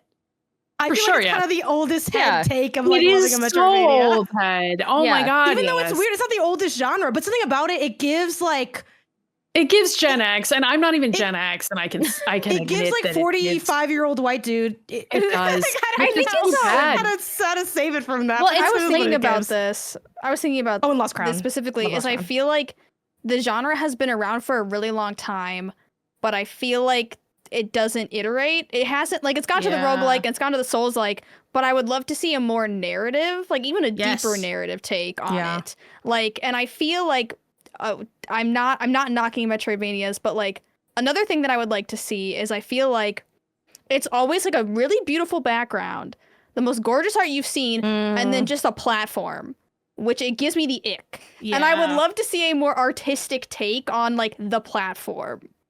You know, like, I you think need, surely like, you need the this platform, exists. but there has to. Well, I mean, like Animal Well I know is Ultros gorgeous. tied that, but I was not a fan of Ultros, if I'm being I just honest. feel But like it was we could very iterate psychedelic on looking. it a little bit more. There's just It's gotta so be funny something. that you say the narrative thing too, though, because just again going back to like sort of the origins of the genre is like that's kind of like it came from trying to do more narrative stuff with just like your standard move left and right kind of thing. I mean, like I think it's Castlevania 2 has like a spot right before the end where there's like an empty village where there's just one person in it who's like, stay with me in this village forever, and like just like weird creepy you know, thematic, like really interesting looking stuff for like a game that is of that era. You don't think of NES games as having like especially not ones that are side scrolling and stuff, as having these sort of like narrative lore beats that are interesting enough to like remember all these years later. So but now that it is not difficult to make RPGs on hardware, I mean, obviously I'm not saying the process of making an RPG is not difficult, but like anything, you can make an RPG on any modern console or PC or whatever, and that was not always the case. I think it's like, yeah, it becomes more about the gameplay than the narrative, and maybe that's where that's getting hung up. I do think it is a kind of an old head genre, though. I mean, some of the earlier indie games were Metroidvanias, like your cave stories and whatnot. Easier to It's the develop. foundational text. Like, Yeah, I think yeah. there is something cool about it having like so much history to it too. I think to do one last like favorite, I know some people say you shouldn't call Castlevania a Metroidvania because it was in the core. You know, if we just put that aside, for Castlevania, Whatever. I love Portrait of Ruin. That was like my favorite Castlevania game. I think it was a DS game? Yeah. Was it earlier? Portrait of Ruin, I think, is DS, yeah. I love that because I forgot the name of the girl that you can play as, but she like fights with this like magic encyclopedia that also can like, it's like she like does spells, so like flames come out of it. And that was just like the most fun I'd had in a game, like maybe that year, right? It was just like so addictive to do like such a, like Castlevania is so stiff in that it is just like a hit, attack, stiff. But there's something kind of like cozy and familiar about the simplicity of it. And I do think like, Sarah, by no means do I think you should dig into maybe Castlevania if you're not into this kind of game. But I think from like an art standpoint, Castlevania does have like a really beautiful and affecting like vibe to it that I really liked. Yeah, Charlotte was her name. And like I've been wanting to replay this game for forever because it was just like the most fun to just like light stuff on fire and wail on people with an encyclopedia. I know people have tried to do like encyclopedia runs too in that game where like, can you beat it just using the book? And that's just good. That's fun. That's just like good, simple times. It's just crazy to think like we're both playing the DS. Both Janet and I were sitting next to each other. How old were we? Young, probably. And Janet's playing this game, and I'm playing like Harvest Moon. Like, what happened? Yeah, because there's no way nobody would have handed me. I was just Yeah, walking nobody left would and have handed me this game. I'm petting my cows. I'm washing my cows. Janet's doing whatever Janet's this lighting people on fire, complicated boss and there's fight looks right. like. It looks more Yeah. complicated than it. You scale up to it. You scale up to it. But yeah, two sides of the same coin. DS, what a console. But yeah, I do think there is something to kind of, y'all touched on it a little bit with like the like how good are you at Zelda? How good are you at these other games? Like there's a bit of like exposure therapy that's needed to like gain affinity for a genre. And I just think that like obviously you guys don't have to, but if you were to, I think, spend a little more time, like keep getting some reps in, you find a couple that click. They might be outliers for you, and you might still be like, you know what, not my vibe. Because like I feel the same with like puzzle games, like non-environmental puzzle games, like more like cerebral ones, where it's like, Sarah, you're out here playing Outer Wilds, going left, right, which is kind of, you know, Metroidvania, which we haven't even gotten to, like that kind of emerging subgenre of the Metroidvania. But like you can do that, and you're like loving it, tearing it up. So like I sucked at that game. Like I didn't know almost anything, and they're kind of like similar vibes, but you have so much experience in that puzzle background, and like I don't. So like for me, you know, I'll like complain about puzzle games in the same way that you complain about Metroidvanias, and it's like, yeah, but if you just kind of like turn your head a little bit and squint, you can get it. And it's like it's hard for like things to go into focus when you don't like have the right kind of view of it yet. Yeah, like definitely think it's like a muscle too. Like, so you grew up playing them, I assume. Everyone's sort of. Yeah. But if you haven't played them and you go to pick it up, you're like, It's weird because it's like, I have the gaming muscle. We all have that gaming muscle because we've been gaming for forever. But it's crazy to pick up a game that's not in your wheelhouse. And you're like, it's like trying to like learn a sport that you've never played before. You're like, the ball didn't used to be this shape. It doesn't feel, and it's weird because it's, I think that almost makes it more difficult where like you're so used to thinking in a very specific way. And then, the Metroidvanias, the game that I played, it like threw me a little bit through a loop. I'm like, it's just a game, Sarah. We love games. And I'm like, but why? Why? Why? But I do feel like when society crumbles, I like feel like the last game that's ever going to be made is like some kind of Metroidvania. Like it's going to outlast us all. Like on top of the pile, Dusty, like the world is going to be a Metroidvania. We're gonna go out bury a bunch of Metroidvanias in the sand. Yeah, like Ozymandias. Yeah. Yeah, that'll be like Samus Aran's 2 trunks in the sand. I don't know that reference. So true. I don't know that reference. It's a freaking stupid poem by Mary Shelley's cheating husband. Yeah. The Ozymandias poem? It's not a stupid poem. Yeah. Percy Bysshe Shelley wrote that. If you watch Breaking Bad, there's that episode that's named like Ozymandias. So it's like, little Breaking Bad lore. Okay. Yeah, mostly people know it for Breaking Bad, but it is popularized by Breaking Bad. But yes, it has existed for literally ever. But let's be honest. Yeah. Let me know in the comments. You know from Breaking Bad, don't you? Just in the same space. Or you're like me and you were an English major and you like read it. Do you think that's part of liking Metroidvanias? I have an English degree. Like English training for boring shit. Backtracking, aka reading a poem over and over again, rereading something, spending time with the text. Is this not the literature? Is this not the Emily Dickinson of games? What? I do feel, no. Oh boy. In the sense when we left it in the trunk and nobody published it until after we died. Yeah. Yeah. It's crazy seeing what Steam considers a Metroidvania, and I wonder if it's because people are allowed to add their own tags. Oh, for sure. I was like, I was scrolling through like the top Metroidvanias on Steam, so and like right? controls in there for top. No, it just has a bad map, which I love that game, but the map is quite bad. And like Tunic is up for best like a Metroidvania. But that's another like if you think Zelda, can you call Zelda a Metroidvania? If you can, then like half of video games are Metroidvania. Yeah, it's true. Yeah, not literally, but I mean it really. I mean, does Tunic probably also have the Souls-like tag? I mean, it's got so many everything Souls-like. It's Oops All Tags the game. We really got to lock down on tags. We gotta have like a bit of a you get in trouble if you use the wrong one. Something bad must happen to you. I think we gotta just do away with classification. 5% less chance you're on the front page if you use the wrong tag. Well, I think this is the same issue we had with the puzzle games, where I think puzzles should have different tags based on if it's like spatial or deduction or reasoning. I think Metroidvanias might need more of a tag to them. A sub tag. Yeah. Well, do we want to get into like the Metroidvania of it all, or do we want to avoid that for like future? I'm terrified unpacking? what you mean by that. What does that mean? No, we should get into that. A Metroidvania. So people always wince at that term. I hate that term as well because it's kind of gross, but whatever's catchy is usually what ends up in like kind of the zeitgeist of how we talk about things. That's why we don't say search action, because it's not catchy. Which is why we don't say Castleroid either, which was also a proposed name. Castleroid sounds like a disease. Castleroid's not good. Yeah. Oh, I can't say right now. I have a Castleroid. Do you have Castleroid? Yeah. Or the Castleroids from somewhere. The protein powder Castleroid, which gets you really juiced up.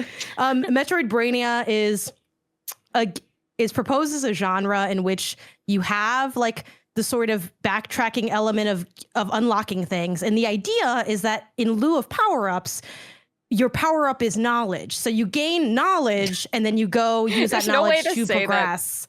That doesn't sound lame. Yeah, but I'm looking at the games that they consider Metroidvanias, and it's the ones that I like. Like one. Which makes me mad. Which ones? Yeah, that's you, girly. Outer Sorry, Wilds, Sarah, you're lame. Tale of the Obra Dinn. Somebody Oh, I has love that those. tagged as like a Metroidvania. I want to play that so bad. Wait, is this a tag on Steam? No, I just googled Metroidvania, Oh, okay. and like this is what popped up. I feel like people put Blueprints and even Animal Well in Blueprints. there. Yeah, Animal Well.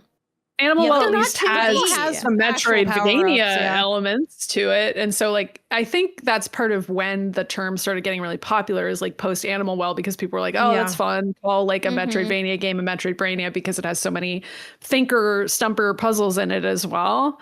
But yeah, like Janet, I also find the term a little because I'm like, It's a I don't think bastardization. anybody knows what it means. And like to an even further degree for Metroidvania, where I'm like, does it just mean it has puzzles in it? Like, what are we doing here? We just say it's a puzzle game. It doesn't have to have the word Metroid at the front of it. Because I don't know But that it is a Metroid has little anything in more- common with a lot of these. It feels a little more Castlevania. evocative though in that way. It's Well, like yeah, put is in it a nice supposed little to make them bucket. I know. seem cooler?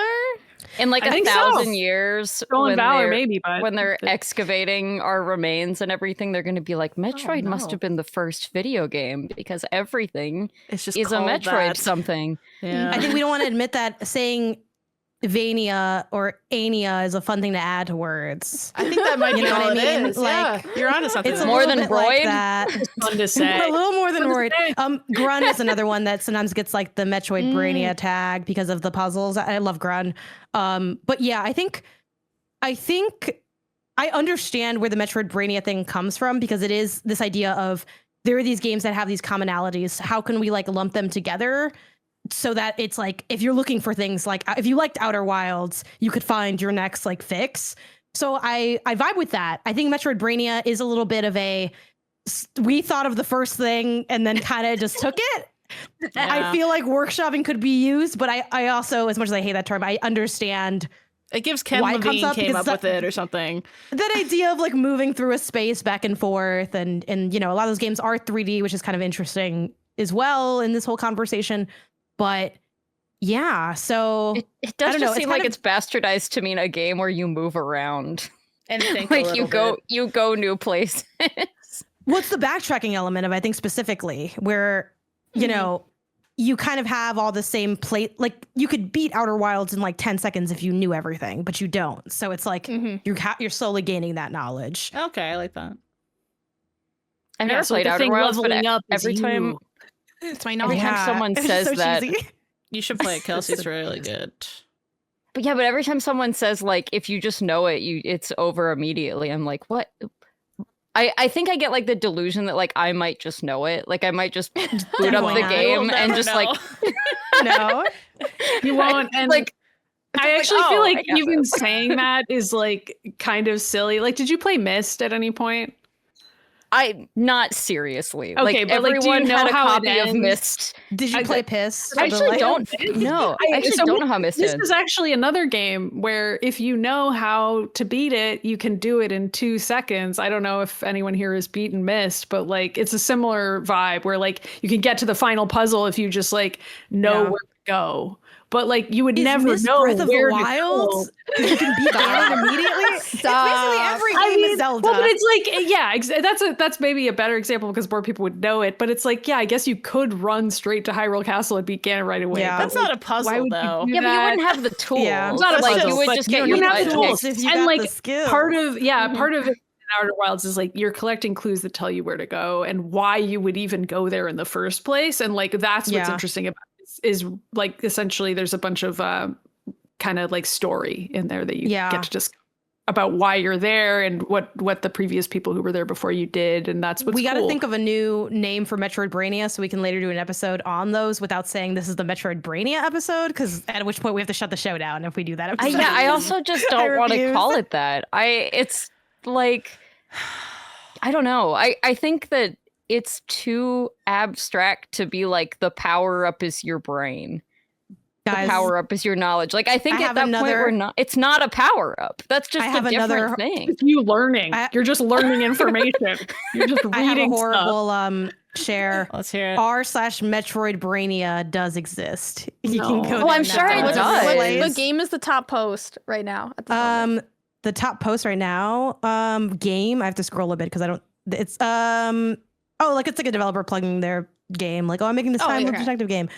And then there's like posts like January Metroidvania reviews, and I guess it's like, oh, this person put like ooh as like one of those, like the game that came out, because it's kind of like knowledge based on how you navigate that world. There's definitely something there. I just don't think Metroidvania, we can't have that be our answer to move forward as a society. But knowledge. I love this. Farmers. I just went to this subreddit, and there's a post that's recommendations for Metroidvanias that are less puzzly. And I was gonna make fun of this, and then I was like, that is essentially what we asked Janet to do. Was we're like, hey, so this thing that we hate all of the things that make it the thing that it is. Can you recommend one that's less like itself? And then she just gave us diluted Metroidvanias, which are Metroidvanias. They're not diluted. They're totally regular Metroidvania. It feels like she gave us like the Metroidvania, but like with sugar on top. You know, like it's like it's hidden. It's under the sauce. Like when you put your spinach in your smoothies type situation. Yeah, this is such a depressing way to describe something I really like. I know. I want to be more positive. I'm like, it's already a cupcake. Like, what are you talking about? There's sugar on top of it. It's already good. Spinach in my game. What are you doing? I want a cupcake and it's spinach. But if they put the spinach in really well hidden, then you won't even be able to tell. You won't even know. If I chop it up real good, you won't know. It also tastes good. Yeah. I guess here's a question. This is like very hypothetical. Maybe you can't answer it. If y'all were playing a game and didn't know it was a Metroidvania, how long would it take you to like realize that it was? Could we trick you that way by making you play games? They're so and you distinct. don't know it's a Metroid. They're like literally the most distinct. When do you clock it? Yeah, like the minute you put me in a 2D world and then you point somewhere on the map, and when I open the map, I can see it and it's over there, and then I have to, and they go, oh, you need an extra special double jump to get there. If I press A and I only go half as high as I think I should be, I'm in a Metroidvania. I feel like if y'all played Metroid Prime and like somehow you didn't know it was a Metroid game, you would not know at first that it was a Metroidvania. Well, Shannon can't back me up on this because she hasn't played it, but I do. No, feel that's like an interesting one because I never finished it, but I did start it as a kid, and at no point was like, I never had the conscious thought like, God, I hate the backtracking or any of those kind of things. Like I don't remember if it was just that like it got too hard or whatever. It gets really, really hard. That's probably what it was. That's probably exactly what it was. Yeah. It gets really hard. And I actually do think that my problem with these games has like, I can take a little bit of medicine, you know, like I can do a little bit of the stuff that is not my favorite in a video game and still be enjoying myself. And then it just like reaches some sort of, I don't know exactly when, but just some sort of point where I'm like, man, I've been doing this thing I don't love for a while, and it seems like there's just going to be more of this. And then I just set it down forever. Yeah. So it's not like I don't like throw the game across the room or anything. I'm just like, I keep getting lost. This keeps happening. I'm kind of done. I'm kind of done with this. But or you guys are God's strongest soldiers for the they were raised on the bread. I just don't see it as getting lost. Which, like, I get that we can't convince you of this, but like or I probably see it more like getting lost than Janet does. I feel like Janet is like, I'm in the mindset of I'm never really lost. I've found myself when I am, which is. But yeah, but like I'm more just meditating. Like I'm lost. But the part Janet said about like the Metroidvania, like it cradles you. I trust the process, I guess. Where I'm like, I'm lost, but I know that there is a point. I will be found. But that does mean that if I'm playing a game that I decide is bad at a certain point, I will be more angry at it because I'm like, I trusted you and I thought this was going to be interesting or go somewhere. And like, I think we've all had that experience with any genre where we're like, if it's a genre you like, especially where you're like, wait, what? This isn't the thing.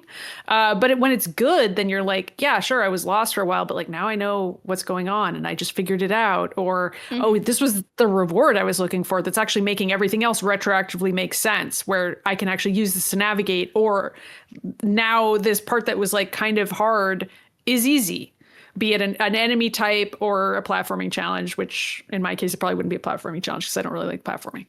But regardless. Yeah, Kelsey, remember when we started playing Uma Musume and like the entire game is so overwhelming with like the numbers, the cars, the horses, all the pop-ups. And Janet started to play it, and she was like, "That's what Janet hates." Is like you mentioned that you hated that, like the immediate overwhelmingness of all the minute details and strategies. And we told her to just ignore it and play the game, and eventually it will all come together and you'll understand it. That's the same thing we have to do with Metroidvanias. Is you kind of just have to push through until eventually I do believe it will click. And spend a couple $100. Well, yeah, like I'm hey, so need to be a gacha. There's no gacha mechanics in Metroidvania. Maybe that's what they're doing. Something else that, which the power up T like is accurate that y'all are like laying out, which is like, oh, let me guess, I get a double jump. Like we've mentioned that a lot, like on this episode, but I do think it's worth mentioning two elements. One, sometimes there can be abilities that are surprising, especially in the more modern Metroidvanias that are like sort of different takes on traversal. Two, and this is a very like nerdy thing. I don't think I'm going to convince y'all to be like, no, it's cool.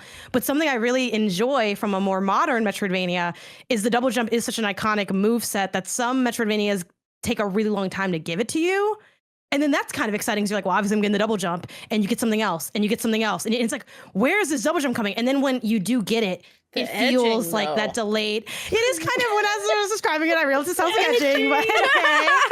I'm sorry. And everywhere I look, I see platforms that are just a little too high. After you're edged, exactly. And that's how I feel like these Metroidvanias. But yeah, it is kind of that, like, it's part of the fun. And again, maybe this is just like a fun that isn't like, doesn't resonate, and that's kind of part of the disconnect, is seeing elements of the environment and clocking like what you might kind of need. So, you know, I'll see like a distance that's pretty far. I'm like, obviously I'm going to get something to move horizontally further. What might that be? And then kind of like seeing what their version of that is. And sometimes it isn't like a form of a jump. It's like turning on like levers that move platforms all over the world. Oh, okay, this is how they're doing it. And I think that is also kind of fun, like because it is such like an old head genre and such a formulaic genre, when you start to like play more of them and see more of them, it's enjoyable to see other people's takes on something that is like very classic. I think this is making me realize something about myself when you describe it that way. Is it that you love Metroidvanias? It's not quite. Oh my god! Oh my god! But it's it's happening! It's happening! I'm cured.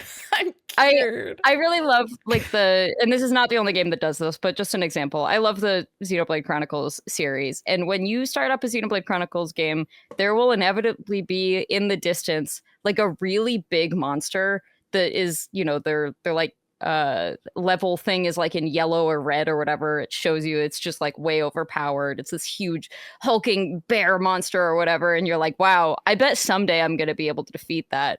And like that to me is cool.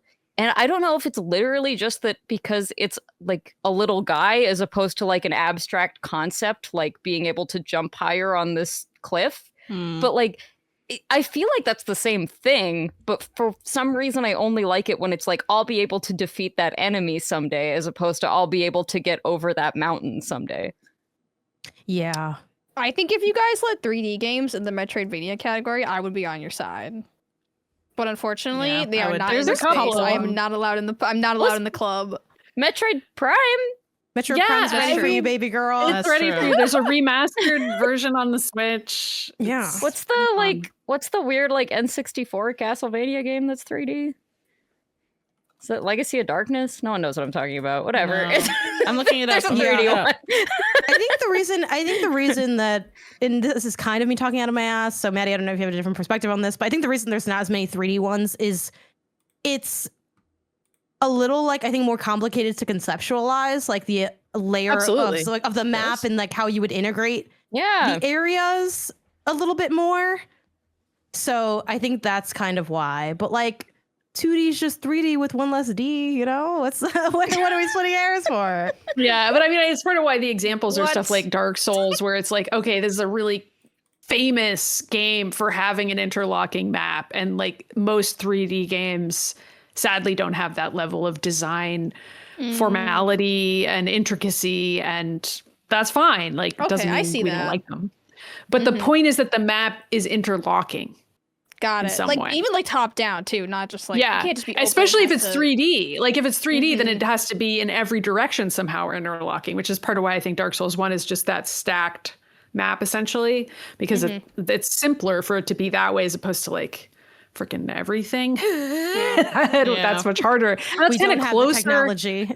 I think it's more like we don't have like the brain power because like it would be really difficult to design a game like that. But I think it would be awesome. And it's part of what I like about Prime games when they're good and what is disappointing about them when they're not good. But we're not here to talk about the Prime games I don't like. Your favorite Metroidvanias yet? No, I mean, they're all Metroid games. I don't know. I do think Fusion's great. I echo Janet on that. And I think Dread is great. They aren't games I would like recommend to a Metroidvania novice per se.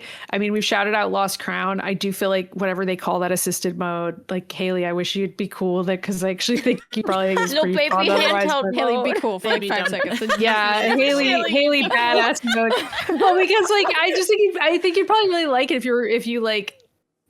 I get it though. Like I also like have that reticence to turn on anything that is assisting me because I'm like I can figure it out. And that's So you're not like a problem with- cool gamer girl if you need help. You know, you're not like I'm not at this point in my life. I'm too old for Yeah. that. I was like that at one time, but now I'm like I don't have time for this. I gotta let's move through this. But I really enjoy Metroid Prime 1, and I also just. I think Super Metroid and also Zero Mission, which is a remake of Metroid 1, like the original Metroid, which I don't recommend because it's so samey. The original, like we're talking about like the 1986 arcade game Metroid. But Zero you do recommend. Zero I 'cause it's do like for normies because that's what I was it's just a remake. making sure because I'm like yes. Yeah, exactly, because it sands off some of the rough edges of it. I still like playing the original like 1980s Metroid because I'm just a full sicko for this, but like it is really unapproachable and you have to just love it, and like most people just don't, and that's fine. Like even a Metroidvania sicko is often going to be like, why would you play that? It's completely opaque. But if you enjoy opacity, you can check it out. Zero Mission is like designed to like kind of add more visual signifiers that like tell you where to go, and like the boss, I think even the movement speed is faster in that version of it, and like they like change some of the block sizes and stuff. I don't quote me on that, but like it feels faster to play Zero Mission in comparison, and also they like tack on some more story stuff at the end of the game. There's like a few more levels basically. That's fun. That isn't in the original game. So yeah, I mean those are like all my favorite Metroid games. I think they're great. All the mainline 2D ones, and Metroid Prime 1. I always like looking at these games. Like they look so. Don't they look they so look cool? rad. Shooting the I also door love the is movie so Alien. good. Like while we're here, I think the movie Alien freaking slaps. It is like one of my favorite films The ever. movie so Alien is There's a Metroidvania. crazy. it There's is. a crazy rabbit hole of like Metroid influences. And this is I referenced her work at the top of the episode, but Kate Willer did another great episode of her on her YouTube channel about that goes through. I think she starts it with something like there's a really like a game from a company that starts with the letter N, who's got like one of the most popular characters of all time, and it's a space game where you're a woman in an orange suit that's later revealed to be a woman. You don't know it's a woman, and it's Barduk. It's not like it's not Metroid. Nice. And then there's like all these anime and like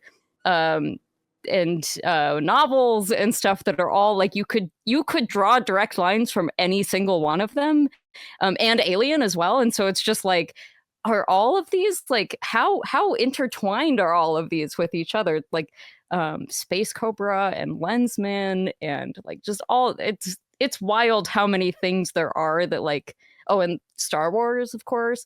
Just like how many things are wrapped up in this like in this world of Metroid that seems so, at least to me, the first time I saw Metroid, I was like, wow, what a cool idea. This is like nothing else I've ever seen. And then I'm like, oh, it's like 5 other things. Okay. I guess I didn't Yeah, also like they will admit it. Like the developers are like, yeah, like we saw Alien. I thought it was really cool. And then we made a game without the license. Like, Nice. That's fine. Also, yeah, Alien rules. Yeah. Great movie. Okay, I think it's time for us to move into our challenge mode. Janet gave us a bunch of homework, in like a positive way, though. A good homework. Super fun games. Super fun games that we all had to play. But first, we have to say goodbye to Maddy. Her mom won't let her stay the night for some reason. What the at our hell? slumber party. Yeah, I got to bounce, but this was a delight. I'm excited to listen back later and find out what games Janet had y'all play, and I'll be shaking my fist at the screen, I'm sure. Except all of you are going to love the games. So it's going to be great. Yeah, anyway, check out mothership.blog. If you're listening to this, go to mothership.blog. Just type that in your address bar and see if you like it. Yeah. All right, bye. Bye. All right, bye. This was so fun for real. Bye. Yeah, thank you for being here. This was really fun. All right, Janet, you have given us all homework that none of us procrastinated on, right? None of us like downloaded it last night and played a bunch. No. That works to my advantage. Yeah. Because you played less of the game, so you can only hate it so much. Because you're like, well, who's to say what happens next? So I'm actually excited that people maybe didn't finish it. Valid. All right, where should we start? No, I can. Janet wrote us. I have my little blurb that you wrote me. Where's my letter? Oh, yeah, I got my letter. So Janet, I did like a reveal where like I did like a gender reveal, but it was Janet's Metroidvania that she picked for me in an envelope, and I read it on stream, and I was surprised when I read the description. People guessed what the game was. Oh, which I thought was very cool, and also I can see. Like, when I saw it, I'm like, I see what Janet's trying to do here, right? So basically, Janet said, need cute? Play as a pint-sized postman beetle and explore the tropical beaches, lush jungles, snowy mountains, mysterious caves, and steamy hot springs of Mokumana Island. Is it a 2D platformer if your jump is only executed with paddles? I don't think so, and hopefully you agree. Don't like backtracking? Okay, but what if I told you there was a zip line? Pack your mailbag and get ready for your Metroidvania assignment. And then cute. It's Yoku's. What is it? Yoku's Island Express. I was gonna say this description sounds like it would be incredibly obvious to anyone who's even played 5 minutes of that game. But did you guys know it? I like literally have never heard of it before. I think I talked with you about it, Janet. Yeah. Yeah, you might have. I talk about it whenever I can, but it is an older game by quite a bit, so it doesn't come up a lot on content today. Wasn't it just like an early Switch game? Or am I crazy? That's a long time ago. The 2018, like it's not like a million years old. I guess so. Yeah. Kind of a little old. I fear the 2018 was quite a while ago at this point. It's kind of scary. No, what year is it? Come on. It's almost 10 years old, so it is like, and because I think it's not, an ongoing franchise, it doesn't get a lot of additional talk outside of just what's a good Metroidvania. Sarah, I'd love to know, what was your journey like with this? Yeah. Okay. I thought, let's see. Well, first I saw it and I was like, this is so cute. I love being a postman beetle. And it was weird not having a jump button at first. Just like reflexively in a game like this, it was weird not having a jump button. But then they turned my jump button into a little like party noise maker. So every time I jumped, the little beetle would go like, and he would blow on his little party horn noise, which I thought was very cute. That is very cute. And what's crazy about this game is to navigate the map, you have to jettison yourself off of various jumps and basically play pinball with this little bug man to reach higher highs. So it's kind of nice because like it feels like you're moving faster sometimes because he'll go like zoom, like really fast with the pinball mechanics, and he'll just like fly and you're like, I'm going so fast. I thought that was really fun. The characters are super cute, and like when it kind of separates it into like the basic Metroidvanias, but then also they'll separate it down to like pinball puzzles where you'll kind of be stuck in like an area and your goal is to basically play pinball with this little guy in order to unlock and it's like like a new area or something, or like you get more fruit and that's like your money that you can spend, like the currency you can spend on the island. And that was, I liked the traversal with the pinball, but sometimes I'd just be sitting there ragging on those things and I'd just be, I never got good enough with the pinball mechanics. Yeah. Because it's like sometimes this it's like, kind I of need looks to bounce infuriating. Oh, it looks Yeah, fun. sometimes I would just A be little sitting there bit. like dun It dun looks dun, and I'd be shooting him off. rating. Like it looks fun, but also like I could see myself If you don't whoever we're get watching it play doesn't seem like Yes. they're great at it, and I'm like, I know that's me. I know And that's not me. get it, like understand it, but like if you can't execute what you're trying to do, it is like a repetitive task to Yes, like, I just want to says it, zoop I will. around this area. Yeah, no shade to this, but we love being able to use your footage, but you're having a rough go. I was also scared when I recommended this because, and now that you're here, I can ask you this. What do you like generally think of pinball? Because I was worried that like, is Sarah going to be like, oh, I hate, because some people really don't like pinball at all. Now this is like a much chiller version of like actual like pinball, so I felt like it's maybe passable, but did it kind of have like an old head vibe to you? Because I did worry that you might feel like it was a little stilted in that sense. I liked the pinball in terms of like overall movement, like getting around the island, like shooting off the little pinball things. I did get a little frustrated with some of the puzzles, and I'll be honest, I don't like pinball mechanics. Like I don't like pinball. I don't like them in Sonic games because they do them in Sonic games all the time. And it's like, Luigi's. I just don't think I'm good Waluigi's enough at always like be on the understanding pinball. how to volley something off of a. Yeah. But it's such a good idea that I refuse to be the reason why, like, this game didn't hit with me. Because like everything else was so cute. My little bug is so cute. My bug friends are so cute. It just The sometimes I would vibes get are stuck. perfect. The vibes Yeah. are cute. I like you like jam the post boxes full of letters whenever you get to a post box. Is there backtracking? Like, how do you backtrack in a pinball machine?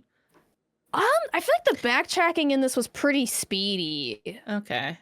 Like it kind of, Yeah. it was easier to backtrack than it was to go forwards. Because usually the backtrack would be like a woo kind of tube, like woo, you're going all the way down the Oh. slippy slide. Okay. Um, Some cloud. And I some didn't map Eventually fog. mind- you unlock. yeah, the fog wasn't too. I low key am coming around on the Fog of War for Metroidvanias because it keeps me from Okay. hurting myself in confusion. It's taking all the double Right? check Yeah. again. No, like Absolutely. no, I get the Fog of War I for like agree these with 2D Sarah. platforming games because like well, if the map's so big, you're gonna get too wrapped up in like trying to go a very specific way and not like trying to explore. Yeah. So like I get that aspect, and at first I was a little nervous because the places they were making me go, I thought that looked really far, but then in reality it was much closer than I thought it was. Okay. Yeah. And they eventually, for backtracking, it's been a long time since I played it, but you get like a form of fast travel, and it's called like the bee line. I might be butchering that slightly, but it's Oh, cute. kind of like a That's zip cute. line where you go into like a, what do they call, like a beehive, and it kind of like moves and then shoots you across to the next one. So it's fun because it's like a fast travel to like, get you around quicker, but it also just has like a cute little layer on it. It does take a little while to like unlock that though. But yeah, that's one of the ways that you backtrack as well. Honestly, that is not as bad as I thought it could be, because the pinball thing is like if I could go back, I would have said, by the way, unrelated to Metroidvanias, how do you feel about pinball? And then seen what was up. But yeah, it's also, again, it's so different than pinball too, because I don't like pinball like on the arcade. Like I don't understand how it works. But here, because you're just collecting things, it's not as like, point based or anything. Would you continue with this game? I feel like Don't let my vulnerability. You're gonna hurt weigh her. in. no. But I feel You like when can't I was hurt me playing this 'cause game, Nothing can. I had to like put myself into like a different headspace than what I normally do Okay. with gaming. Like I feel like I had to put myself in less of like a thinky and more of a doey kind of mood. Like does that makes sense? Because I feel Yeah. like when I play games, I'm so in my head, and I'm like, Sarah, just put on like some fucking music and like silence part of your brain and like fucking click the pedals. Yes. Like it's not that hard, Just So I look at the definitely feel like I was like, bug. okay, like sometimes I do think I'm like, okay, well if I would pick it up again, but I definitely needed to like stop trying to think too hard about everything. Like just pick the game up Yeah. and like press the little pedals and see where the bug man goes. Like the game's not gonna hurt you. Yeah. Yeah, I think that's a big part of it. Thank you for playing Yoko's Island Express. I love this game, obviously. I try to only pick games that I genuinely really enjoyed as well. That makes sense. There were some that, because actually one thing, I don't know if y'all know this game. I think, Kaylee, you played it. Mini Shoot Adventures was, I was talking to I like Isaiah Mini about some Shoot. of these. And yeah, that's a Metroidvania, I guess. And I didn't No, it's a finish Zelda. Oh, okay. Oh my I'll god. bring this back over to Isaac. Well, either way, I didn't like it. So I'm like, I don't want to recommend a game that I didn't like, even if it's like, sure, games I don't like might be liked by other people, but it just didn't feel like in the spirit of the question. I didn't finish Mini Shoot, but I did really like it that year when it came out. I thought it was like the time I spent with it, and it's not a super long game. I just, again, I eventually start to get kind of frustrated because I don't have the muscles built up for some of those types of games. And so I give myself permission to be like, I've had a good time and I've stopped having a good time, so I'm done now. And that's kind of where I was with that. But I enjoyed everything I played up until I I can't remember if I got lost or just was having a tough time. But you can't get quite lost in that game. When Yeah. When this little bug gets going, though, it's really fun. Like when he goes, like when he starts zipping, it's fun. It looks really fun. Yeah. Friendship friend. It's cute. I also, another tough thing with, y'all had a lot of similarities on the things that you didn't like about Metroidvanias, where it did feel like any of them could be mixed and matched within y'all. So it was like a tough where it's like, I wish, you could try like all of the, even though I don't necessarily think any of them would be like lighting your worlds on fire, but like, it's possible that like I might have mismatched them too, which was like a thing that was rough to only give the one assignment per person. But see, look at his little party maker. He just goes, he like blows his little tiny horn. I love that. It's a very whimsical game. Yeah. I think you did good with this. This is a good, like, it's going to be tough to convert us, but this feels like a good pick for someone who needs it to be a little cuter and a little more fun. And I think just also just doing something different. Yeah. Like, this is, in the modern era, I would say one of the most iconic, like, differentiated Metroidvanias, because it is, like, such a different feel than what you normally get. And I'm like, maybe it's so different, you won't know that it's a Metroid. You kind of forget a little bit, and then can sort of lose yourself in the game. Yeah, this is what I mean, where it's like, she put the spinach in my smoothie. I'm like, little bug man go wee. It's a little bug. Little bug man go bug wee. man in your smoothie. Little bug man go wee. Cute. But yeah, it was weird. I feel like, did you guys feel the same way when you were playing your Metroidvanias? Like, you just feel like you were moving a muscle that you're, like, it was like that you weren't used to moving? Yeah, absolutely. Because that's what I got with the Yoku's Island. I was like, no, like, it's a fun game, but like, it's like when you try to lift something, when you're trying to work out your accessory muscles, and you're like, oh, I know that I'm strong, and then they're like, now lift it like this, and then you can't get it like 2 inches off the ground. You're like, what the hell? That's kind of what it felt like. Yeah. But you can't. Yeah, I definitely you can get it off the ground. I definitely felt that way playing the game that I was assigned, which I did. I'll preface by saying, no, I actually think this was a good choice. I'll read it real quick. Open to 2D platformers? Great. This game is one of the best ones I've played in the last 10 years. Hate not knowing where to go next? Guess what? There's a guided mode in this game. There's a little baby-ass Haley mode in this game that shows you, shows you where the next objective is. And if you don't want to use it, no worries. This is the best way to keep track of points of interest I've ever seen in a Metroidvania, and I am desperate for every Metroidvania to steal this system. Get ready for royalty with your Metroidvania assignment, Prince of Persia: The Lost Crown. And I was going to say, is it Prince of Persia? Yeah, and when I was like listening to people, mostly you, Janet, but some other people at MinnMax played this as well and talked about it. When I was listening to you guys describe it, when this first came out, I really was like, this sounds good. This sounds like all great ideas. It sounds like they're fixing a lot of the things I don't like about these types of games. And so I was pretty excited to play this. And I did play in guided mode. And the only problem... Haley put an L on her forehead for the audio listeners. And... yeah, so I like, I don't mind 2D platformers. I tend to not finish them, but I do like to play them at least for a while. And so that's kind of where I think I would end up with something like this. Was I was playing it, and I was like, cool. I'm hitting enemies real hard. I'm doing like air combos. All that feels really cool. The like first couple of bosses and stuff you fight are like the right, at least for me, the right level of challenging, where it's like, I didn't get it the first time, but like, I think I got it now. And it's not, it just puts you right back there. It's not like you gotta you got to get through this whole area again. And so I was like, yeah, this is pretty good. And then, Janet, I'm still lost. I'm still fucking lost. Wait, what's the assist then? What? It shows you where you're supposed to go on the map, but the map isn't filled in. So if I don't know generally, how to get right? there, I still don't know. Is it just an icon? Oh no! Like, it's like a big floating icon in the middle of a black abyss. Oh and so, like, until I've filled things out, it's great once I have like kind of explored everywhere. It's like, oh, the like thing to move on is over here, and now I do know how to get there. But if I haven't figured out how to get there yet, it's like mocking me. It's mocking me in the corner, and I still, I think it's, you know, what Sarah was saying about the muscles is so true, because I don't play enough of these games to even like recognize the tropes quickly, things that I'm sure are incredibly obvious if I played a lot more of these. There was one part where like I just needed to like charge my attack to break a wall. But because the wall didn't break when I didn't charge it, I was like, I must not have the power up yet to break this wall.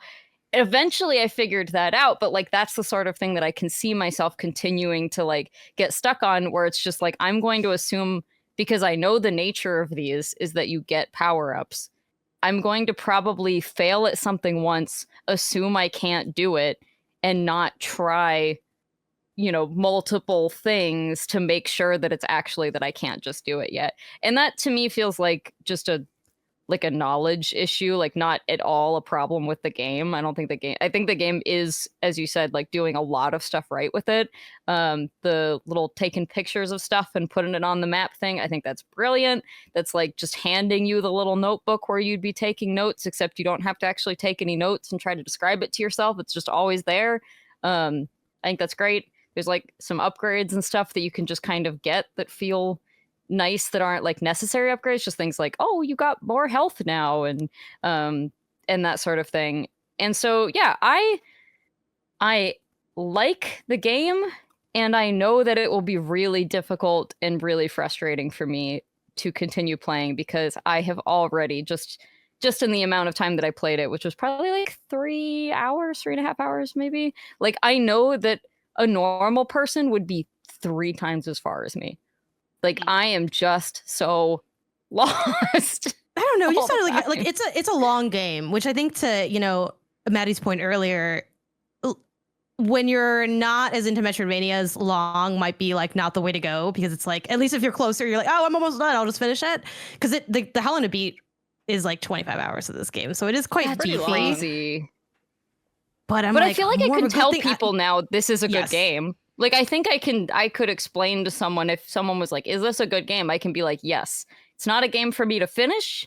It's a game that still confuses me because I don't have those muscles, but like the action parts, fun. The combat's like, good in this game. Those are good. Yeah. And also I can see where it has done a lot of improvements to quality of life stuff. And unfortunately, I am so deep in the I don't know what I'm doing that even the quality of life upgrades aren't enough to like quite save me. I do like the you brought up a good thing with the walls that is like so iconically. I mean, it's a lot of video games, right? Like again, there's all the bombs and the wall, you know, that's classic. Yeah, no, it makes perfect sense. I just huge. No, like I'm not blaming you for that, because I think there's also so much of like, and this happens in Silksong too, where you like learn to just like hit almost everything, which does sound again kind of boring, but it kind of has that like repetitive meditation to it. To your point and Haley's point earlier with the guided mode, y'all are like totally right. Like I didn't remember it very well because it was been a while since I played it, but I reviewed this on my website, pen2pixels.com. She's too cool. I did turn it on because I wanted to mention it in the review. And what I wrote in here was that I don't think it gives you enough information. Like, I don't think it's actually giving you more information than what you already have, because like you already know what the next general area is. And to that end, there's a little girl in the game. I don't know if she appears like in the first few hours or not. Yeah. So she can give you hints too. But like you can give her crystals and she'll give you hints. But like likewise, like her hints give you the area you need to explore to get to the next region, but depending on like what you've encountered before, the hints might not be useful to you. So I do think the guided mode isn't as guided as I think the name implies, which is unfortunate, because if you're clicking on guided mode in Metroidvania, you probably want like as heavy of a hand as they're willing to give. So I do wish that they did more with that. But yeah, okay, that wasn't as bad of an experience as I thought you might have had when we were kind of like alluding to it earlier. I was like, oh no, because yeah, it's like a big region of a game. Yeah, but I love the combat in this. I love the memory shards thing that we talked about earlier. And I like how much of a different order you can do things in, especially in terms of like the bosses and things. So yeah, I'm not far enough in the game really to understand that, but I believe it. But yeah, it's about like seeing it. Like it's not about understanding it. It's about like it showing itself to you, you know, with an open heart and open mind. But yeah, I didn't realize what a hippie genre. I guess what I'm saying is I didn't get too strict. Yeah, I didn't get to a point where it felt like it had opened up much. Like it still felt like I got through the city and into like a foresty area, and to me those just seemed like separate. I don't know if it's literally like this, and I'm sure it opens up and everything, but it seemed like you got through this Metroid stage and now you're in a different Metroid stage, and not that you can like go do things in any order. I felt very trapped as I was traversing, but maybe that's just like you just need like 1 or 2 power-ups and then you're fine. It's possible that that it's the same thing, right? And that it's just like it feels different, because I think it's also like so contextual to what you're used to in like this thing. Because I'm like, oh, this is like super open, but like you're not wrong saying that like you're kind of trapped, because both are sort of true. It's like a weird thing, but I appreciate you taking the time. I feel like I get a little claustrophobic. Yeah, so it's just same. It's such a weird feeling. It's like the 2D. Yeah, I get a little claustrophobic with it. But I'm glad that I got Yoku's Island Express, which I think has no combat in it. Of what I've played, I don't think it ever. It's funny because I wanted to give you in a way Lost Crown because of the combat, but also I remembered you previewed it, and I'm like, if she didn't already play it, she doesn't want to play. You know what I mean? Like we were there together. I liked the boss fights, but I don't think I like having to fight through so many ads, so many like random. Like I like the bosses in this game, but I don't like how they keep throwing soldiers at you, and you're like, okay, but like I only want to hit A so many times, you guys. Yeah, and it's very platformer centric as well. But thank you for your time, Kelsey. Haley, my eye turns to you. All right. Let me see. I'm so intrigued. I'm so intrigued. I'm so scared. I told Michael to text me the thing that you said. Okay. This game has cuteness, bracket, with just a bit of creepy. I know you're a puzzle mystery note-taking girly, so this has a great one to dive into. I admit there is backtracking quite a bit, I'm so sorry, but all the upgrades are not only different from each other, but they're some of the most innovative and whimsical ones I've ever seen in a Metroidvania. Get ready to fall deep into your Metroidvania assignment, Animal Well. Animal Well. Okay, so I was jealous of Haley's Animal Well assignment. I also wanted to give you Animal Well as well, because you're both puzzle people. So, but it's like I can only give one to one. So fair. I'm glad I got it. Shook it. Also, Animal Well has some platforming in it that made me feel like it's not a lot, but if you hated it, I'm like, I feel like you would hate that part because it is quite precise. Yeah, there's some. But Haley, what did you hate about this game? There's some tough platforming in here. So I don't know if this requires a context. I'm Big Mode's lawyer. Just like, I don't know if that's a bias. I don't care. Well, are you going to only say nice things about it? No. Okay. I'll be critiqued. Also, I forgot that when I assigned it. So but, you know, like that's just to say that with a grain of salt, because I have said that before in the past. Oh, no, they're not. Donkey's not listening to me. So I've been meaning to play this, but obviously it's a Metroidvania, so I didn't. I think this was a good pick because of the art alone, honestly. Like, because it has such a strong art style. It's so gorgeous. It's literally so gorgeous. It has that CRT TV lines in it that move based on like your little character has a light emitting from it, and you walk through vines, they move. There's so much effort for it to feel aesthetically pleasing to play this that I was kind of in on that, and I think that took me through longer than it ever could have taken me if it didn't have this type of visual style. Things that stuck out that I liked a lot was when you get a power up, and the first one I got was the bubble that you can like ride upwards or ride downwards, depending on what the room provides you. When you first get a power up, the way to get out of the room that you got the power up in is just a big puzzle and how to use your new power up. Honestly, kind of Zelda like that felt very Zelda coded of like, okay, I got the claw shot. Now the rest of the, dungeon is only claw shot puzzles, and now I have to get my way out. So instead of just like, I got the power up and then you turn and go back to the room you just were in before you got it, it like doesn't let you go back that way. There'll be some kind of platforming obstacle that stops you from going right, so you have to go left, and then that whole left section is just, here's the 10 different ways that the bubble's an interesting mechanic. Like you can ride it upwards on wind, you can stand on it and go very slowly downwards and then be able to get to a platform very strategically that way.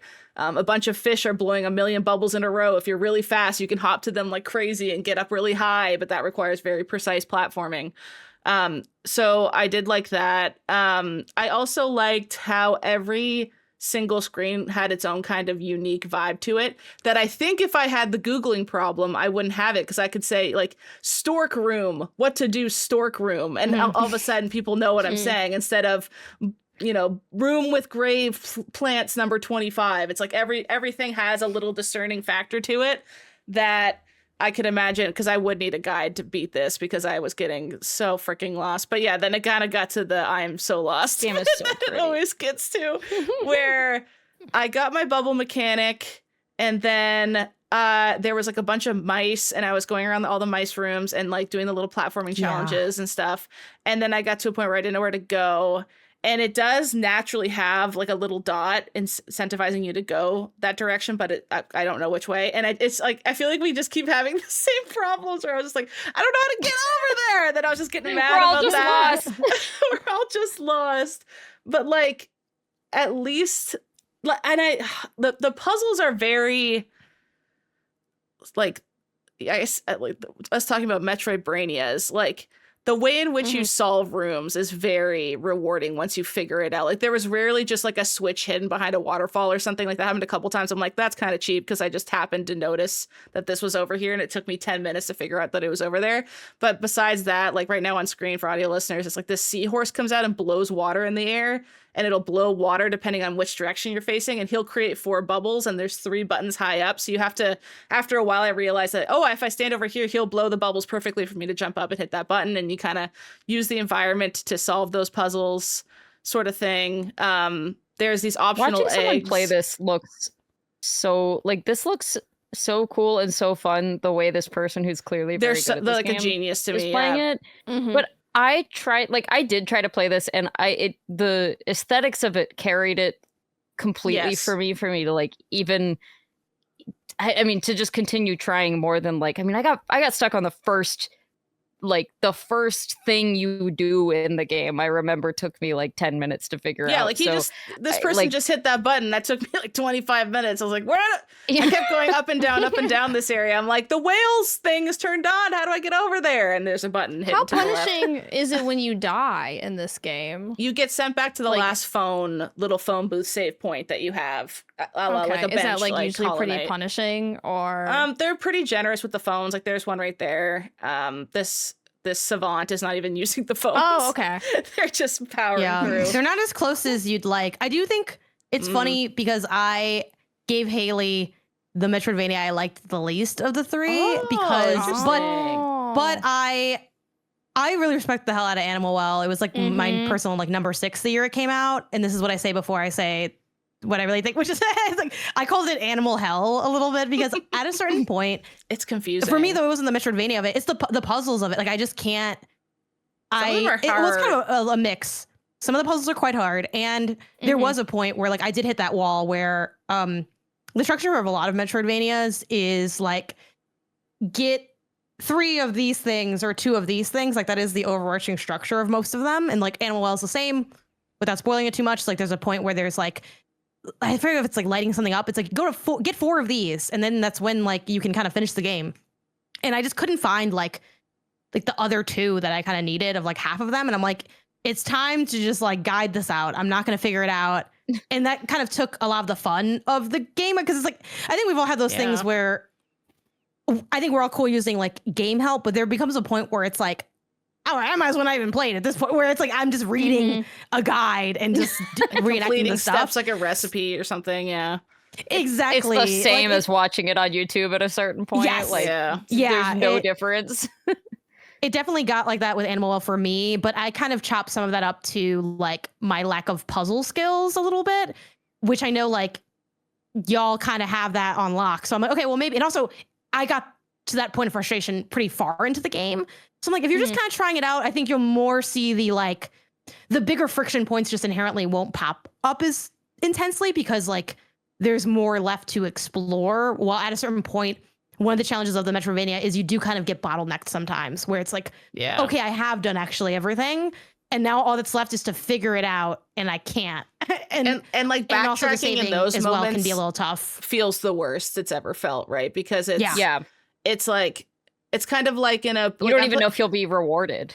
No, like did I miss a switch behind a waterfall 10 rooms ago or something, and I just am pissed off I can't find it. And then I would go to the guide and say, mouse ghost room, what do I do or something, and it just like takes away all the fun of it, of figuring out for myself. I just think it's in my DNA that I just get so pissed off when I play these. Because even still, I was like gorgeous, and then I was like I just still get mad. But it did. I will say, if it has a really strong aesthetic, like a game like this, it carries me 10 times further than it would if it was not as pretty. You know, like I realized that I give a lot more grace in my brain for a strong art style in a Metroidvania compared to a different one. I think that's why I was attracted to Ori. Yeah. And I feel like even like Silksong has like such a gorgeous background, and they do so much with only the 2D that they have. But I'm not dexterous enough. I'm watching this Animal Well thing, and I'm not dexterous enough for half moves. I'm fascinated by this. I'm They're like 8 just minutes entranced watching this is like 4.5 hours for me that I I think this is like what is this, like a speed run of it? Like they already know all the I did this puzzles, too. They're not that good. Like I think they actually missed a bunch of stuff. It's actually not that hard. I mean, I do think that this is one of the, and that's why I ultimately, even though I love the puzzle aspect, and Sarah, I think you would also enjoy the puzzles. It is such a like you saying I don't like 2D platformers. I think it would be a crime for me to have given you this game because of that, because it's very like jumpy and it's minuscule and it's small, and that's I just don't think that. I think that would be annoying if you weren't into that kind of thing. So but I remember when this really game came out, there was like the big discussion on like if it's too hard, or like there were a lot of people who I think also everyone wanted to like it because it was so beautiful, but it's like it's definitely not. It's for as beautiful as it is, I think you have to realize like it is a difficult game in several aspects. It's already looking absolutely insane. I didn't get this far. And this is a part that was this is a lot. I remember it looks like a Mario Kaizo challenge. It does. Like I look like I'm watching like Games Done Quick Mario Kaizo run, and they're doing like the shell jump skipping. It's the bird like mouse rooms where you have to like kind of platform with the bird. Yeah, it can get pretty involved, and I do think there are times. The thing I didn't love about this game was I hate when, especially in a puzzle game, which I feel like this is very much a puzzle Metroidvania. I hate when the gap between failure and retrying is kind of big, because I'll have to keep going over it again and again. Yeah. And this game did have a couple, because it has the phone saves, and that's the only way you respawn. It did have a couple like almost like run back areas where like it's Dark like, Souls hey, vibe, I mean, if you got it your first, if you got it your first time, then that works. But you know, I am notoriously pretty much against the run back in almost every instance. I just don't appreciate it as a design idea. And this has a little bit of that. So, you know. Yeah, so Haley, you're secretly the bravest soldier, because I gave you the one that was like the dubs are really high, but the pain is quite punishing. This looks kind of like the hardest one. Early on enough though, it won't be. Yeah, I think it is the hardest one to me. We definitely went easy, medium, hard, because I think mine was definitely the easiest. I think I would agree with that. The platforming sentiment. in this was like, this person's making it look so easy. It's really hard. Oh, that's what those do. You go in their mouth. See, I'm learning things. I don't even know. Actually, this is kind of getting into spoilers. Actually, no, I really. Haley's like, let me boot this up. Wait, I think people know if they didn't play Animal Well, and that's what stared at Animal. But no, I mean, there was my baby TV. I know. I think we were all just like entranced, like, Yeah, there's such a cool part of the abilities, you know, like the bubble wand, like you mentioned. Like there's a semi-early one is like the yo-yo, which if you're watching the footage, you see a little bit of that. And it's just not only one thing that's really special about Animal Well is not only are the abilities obviously used for their presented use case, like the bubble wand for jumping, but there's also these like other more experimental elements where it's something that you either have to get through experimentation or like time and it's presented to you. There's also a bunch of like kind of like optional or nested puzzles. Like it's a really cool, like dense game that's like very, I would say generally very well designed, and I have a couple gripes, but overall I think there's a lot of like really cool stuff happening here. But yeah, did any of these games, and it's okay if not, because I didn't make these games. I merely presented them on the Pyre. Did any of them like have any general like impact on your thoughts on Metroidvanias? Is it more like another backtrack? Like what happens next? What's the epilogue of this? Or is it and now I'm not trying these again? I think it made me realize that, like, at least, you know, in Metroidvanias, when you see something really far away, you're like, that's so far away. It's probably a lot closer than you think it is. And the way to get there is probably a lot faster. Because I feel like that's the one thing I looked and I was like, they marked it on my map. And I'm like, that just looks really far away. And I got there a lot faster than I thought I would. And maybe it just speaks to the game design, but they also ran me right past like a side quest. And then they put the side quest on the way to the original thing I was going to. And I was like, wow, thank you. I mean, that was like level 1. I'm sure it gets harder, but I was like, I really appreciate that. They're not making me like run around as much.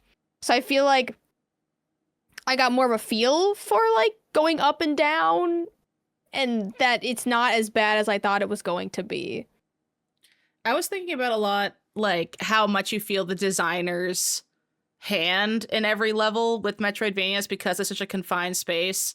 Like, especially one that's puzzly, like Animal Well is, you know, when I was leaving the bubble room, just how every single pixel had an intention. And like, there was only one way for me to get through that room, and it was via, if I use the bubble this exact way. And it took me a few loops around the bend to figure that out, kind of thing. And if it was in a 3D space, you just couldn't really create a puzzle in that same way. You'd have to change, like, completely change your vision of game design. So I think that's why game developers keep going back to Metroidvanias, because it is kind of easy to be like, you're in my box now. Here's what you can do in my box, and here's what you can't do in my box. And then, you know, curate an experience from there. And as soon as you add that third dimension, they're like, well, fuck, now I got to care about a million more things. And it's a lot harder to feel the presence of the designer in that space, kind of thing, because you have more options to do what you want to do. So it is kind of fun if you're like, if you can kind of feel the game designer be smarter than you, and you'll be like, oh, I'm having fun because they're smarter than me here. This is cool. Like, you know what I mean? Like, you can't even anticipate what I don't want anyone to be smarter than me. Yeah, that's when I play other smart games like Balatro or something. But it's just like, that is really fun. And I think that's kind of unique to a 2D side scroller style of game that you can't really replicate. Yeah. And I will say there wasn't as much backtracking in this one. Like, it really wasn't about backtracking, which I really hate. It was more just I didn't know how to progress for this one. Yeah, I think for me, it just kind of solidified that it's not the game, it's the muscles I don't have. And especially, like I said, when I had that moment where I realized that I had the ability to go through a door that I didn't think I had the ability to go through. Like, that was when I was like, okay, if I spent just some more time with these, I would just have this knowledge innate, and it probably would be like an easier experience that I didn't struggle with so much, that I didn't have these feelings of being lost. Like, I probably just need to see like 8 more of these, and then I'll be able to like appreciate them a little bit more. But as it's just tough starting from not really having that base knowledge. And I don't think there is such thing as like a baby's first Metroidvania. Like, I think everyone just kind of got thrown into the deep end and either like wanted to struggle through it. You know, if you started with like the original Metroid or something like that, you were just like, hey, this is a cool game. That's all you had the to vibes play. Are really cool in this. I'm going to struggle through this. Yeah. And I'm sure there is a baby's first Metroidvania, but like, I don't feel like there's a canonical one, you know? Yeah, I would agree with that. people write in or like put a comment on YouTube if you have. Yeah, like, I would love a to know what recommendation. baby's first But Metroidvania is. it has to be a Metroidvania by a somewhat snobby standard. So like, don't give me Okay. that Arkham. I feel like that's when people say important. Arkham Asylum, that doesn't count. That doesn't I'm count. sorry. Because And they know part it of- doesn't and that's count. kind of the tough thing. That's like the tough thing with Metroidvanias too. Like it's funny. A lot of different audiences, definitely the MinnMax audience, at least at one point, thought I didn't like Metroidvanias, and some people still don't know that I like Metroidvanias. So I'm hoping this will help right that, because that Help your brand. Get the it message makes, out. It makes my skin. Yeah, the branding on me and Metroidvanias is not good, which is like wild because it's like, again, Metroid Fusion is like one of my favorite games of all time. So I'm like, I can't have you guys not know that I like Metroidvanias.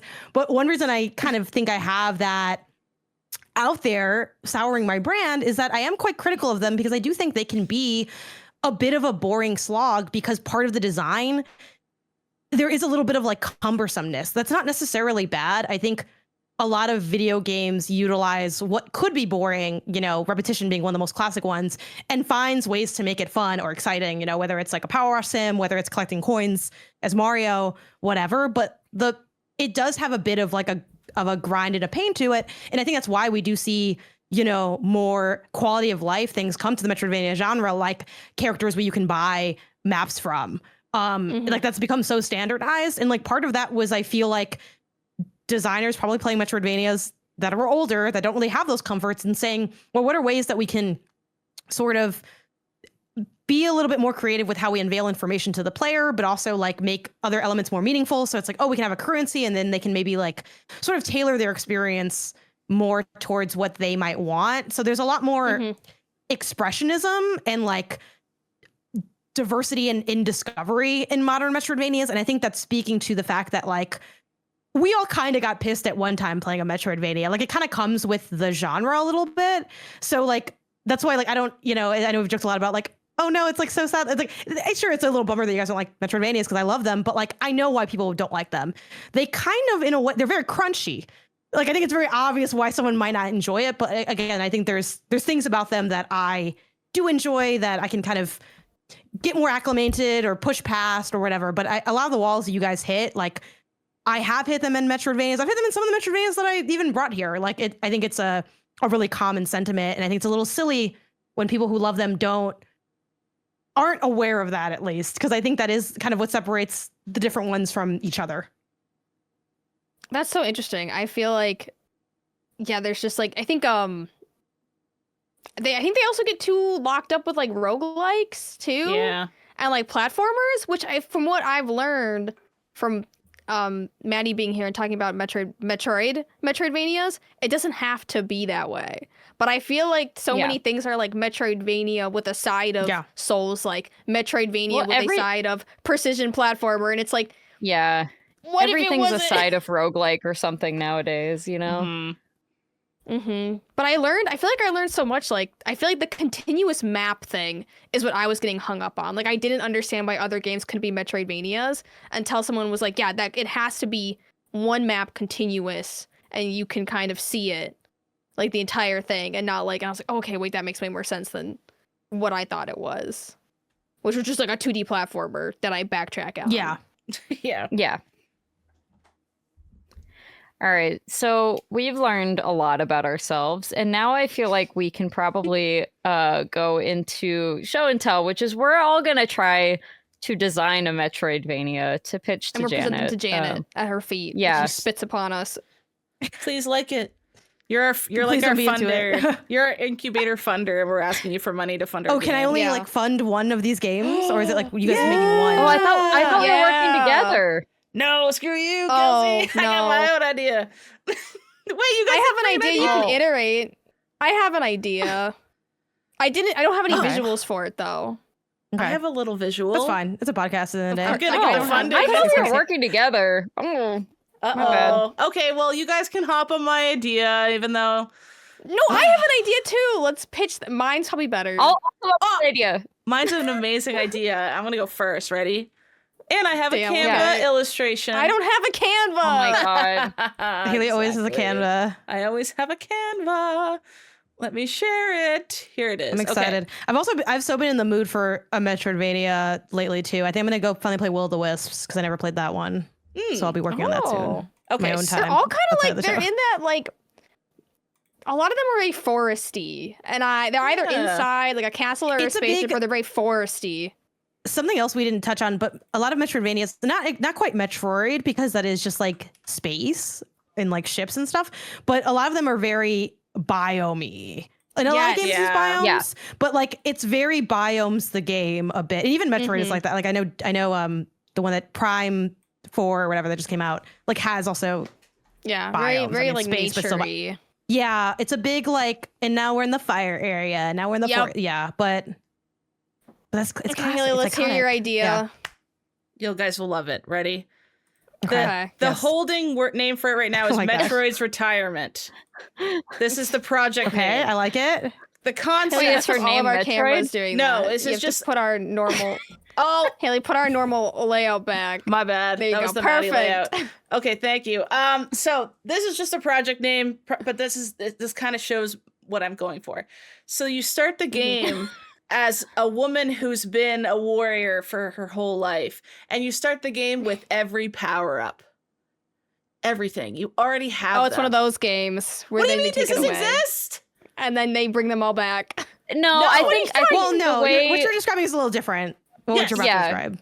So she has all her abilities that she's earned from her years as a fighter. I have Anna from Overwatch here as a visual because that's kind of who I'm picturing. With the dog. A baddie granny. She has like a cool dog that's also kind of has like whispers of gray on its face indicating it's been old and it's lived its life with her. So you start out with like double jump, wall climb. You can scan the walls for enemies. You can slow descent down walls. You can phase through walls. You have your laser guns, what have you. Even I think it's even fun that we can be a little tropey and have the really basic ones in there because we're flipping the script on when you get them, right? So, you know, when you get a double jump, normally the front way, you're like, oh, funny. But when you log in and you're running left or right like crazy and you're able to be insane right away, you're like, whoa, this feels different. And then as the game progresses, you slowly lose your power-ups due to aging. The Metroidvania pitch is that it stops being a Metroidvania eventually. Yes. So it's kind of like you start out on Wait, so you lose your powers, right? Yes. Not all at once, but Doesn't slowly. that happen in one of the Metroid games? It's just at the beginning. But then what it's like, usually but then happens you is, build they them back immediately up lose them. again. Yeah. She would have I think what it's Haley's way faster. describing is that they never come back. You just go down. Yeah, it just goes down. Yes, only down. So as she progresses through, she'll say like her eyesight gets bad. She can't enemy scan anymore. She's like, "Fuck, I can't." Like that's just a natural you're like thing. aging. Yes, you're becoming old. And it's like, and then I kind of have a little visualization of like Snake here, of like, and you have somebody in your life. I don't know if it could be their daughter, if that's like, we don't want to make every woman a mother, right? It's kind of lame. So maybe it could be like the mentor person that she works with, who's like, you need to slow down. I'm worried about you. Like, please stop. And she's like, no, I'd rather be dead than stop. And it's like the confines of losing your abilities over time is grading her down. And slowly the levels are getting more and more restricted in space to accommodate how little you can do. And That's then a beautiful narrative. Right. And then the best part I thought was, you know how you always feel like you're so confused and you're forgetting where you are? Old people feel that all the time. We can make that like a trope. So that's the point. Yes. The point is that we're back in the game, Janet. And then we start to get dementia. Not dementia, but just like forgetfulness and whatever. You'll be like, where am I? Yeah. And then the character itself could be like, I'm getting turned around. Where am I? Like, and you know, play into that. And then but you should actually turn the map around too. Like you should actually just turn it around. And then like she could write things wrong on the map or something. And then the player goes, why aren't we this says I can go this way. Unreliable narrator. Oh, I met that unreliable narrator. And then to really tie home the theming, the main antagonist I was thinking two things. Either a god who becomes immortal, implying the same kind of connection to, oh god, I'm slowly dying, this sucks. Or this one's kind of more fun. A young new fighter who's like not very good, but is getting abilities while you're losing them. So the more time you encounter her, the first time all she can do is like double jump. By the end of it, she can do all the things that you used to be able to do, and you can't anymore. And trying to fight her is impossible. I'm standing up. I'm clapping. Stop selling. You've sold it. And is it possible that if this game existed, it would be one of those like classic games where I'm like, the pitch was so good, but then it just doesn't work? Yes. Am I ready to get hurt? Don't say that. Yes. You'd probably say like, I didn't like the end of the game when I didn't have all my abilities. But I then think someone would go, that was the point. That was the point. Aging isn't fun.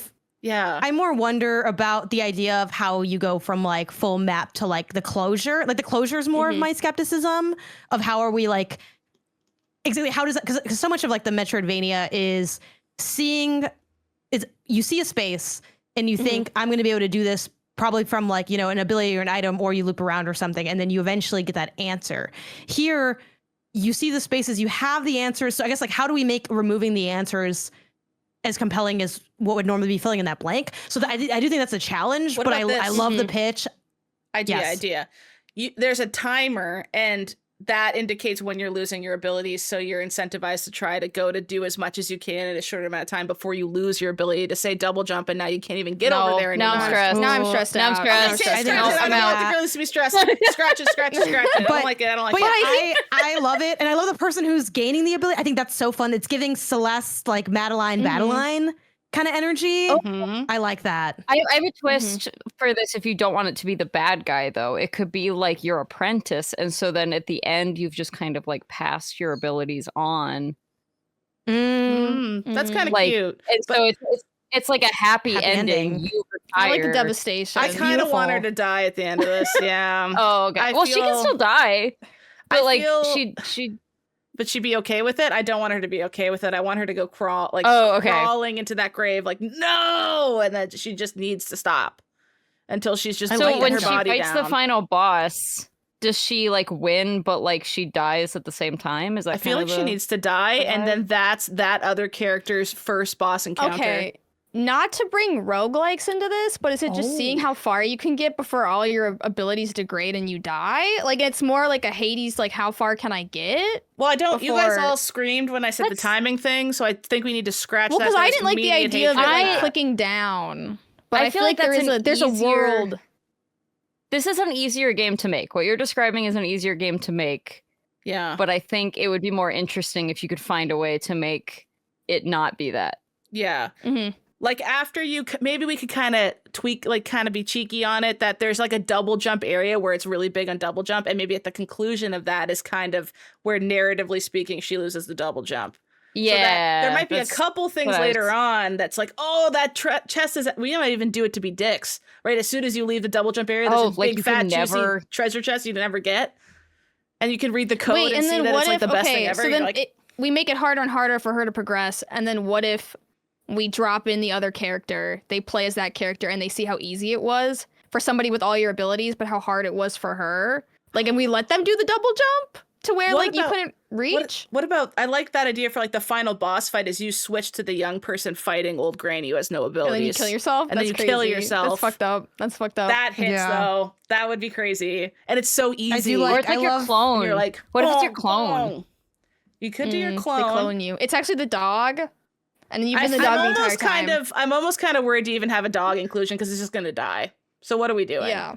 I hate when But you don't have to kill the dog. Well, what are you doing? You put the dog there. I know. That's why I'm like, it's there. Let's get rid of it. Dog's not there anymore. Ooh, wait. If we want the dog but sad, but we don't want the dog to die, the dog mourning the owner who died. At the end. Yeah. That's like Futurama style. And it becomes dogs to be sad. The new girl, she adopts never the came dog. back. I know, it's so sad. Yeah. What if the young girl's like, I don't want to fucking fight you. Stop. And she's like, you need to fight me. Kill me.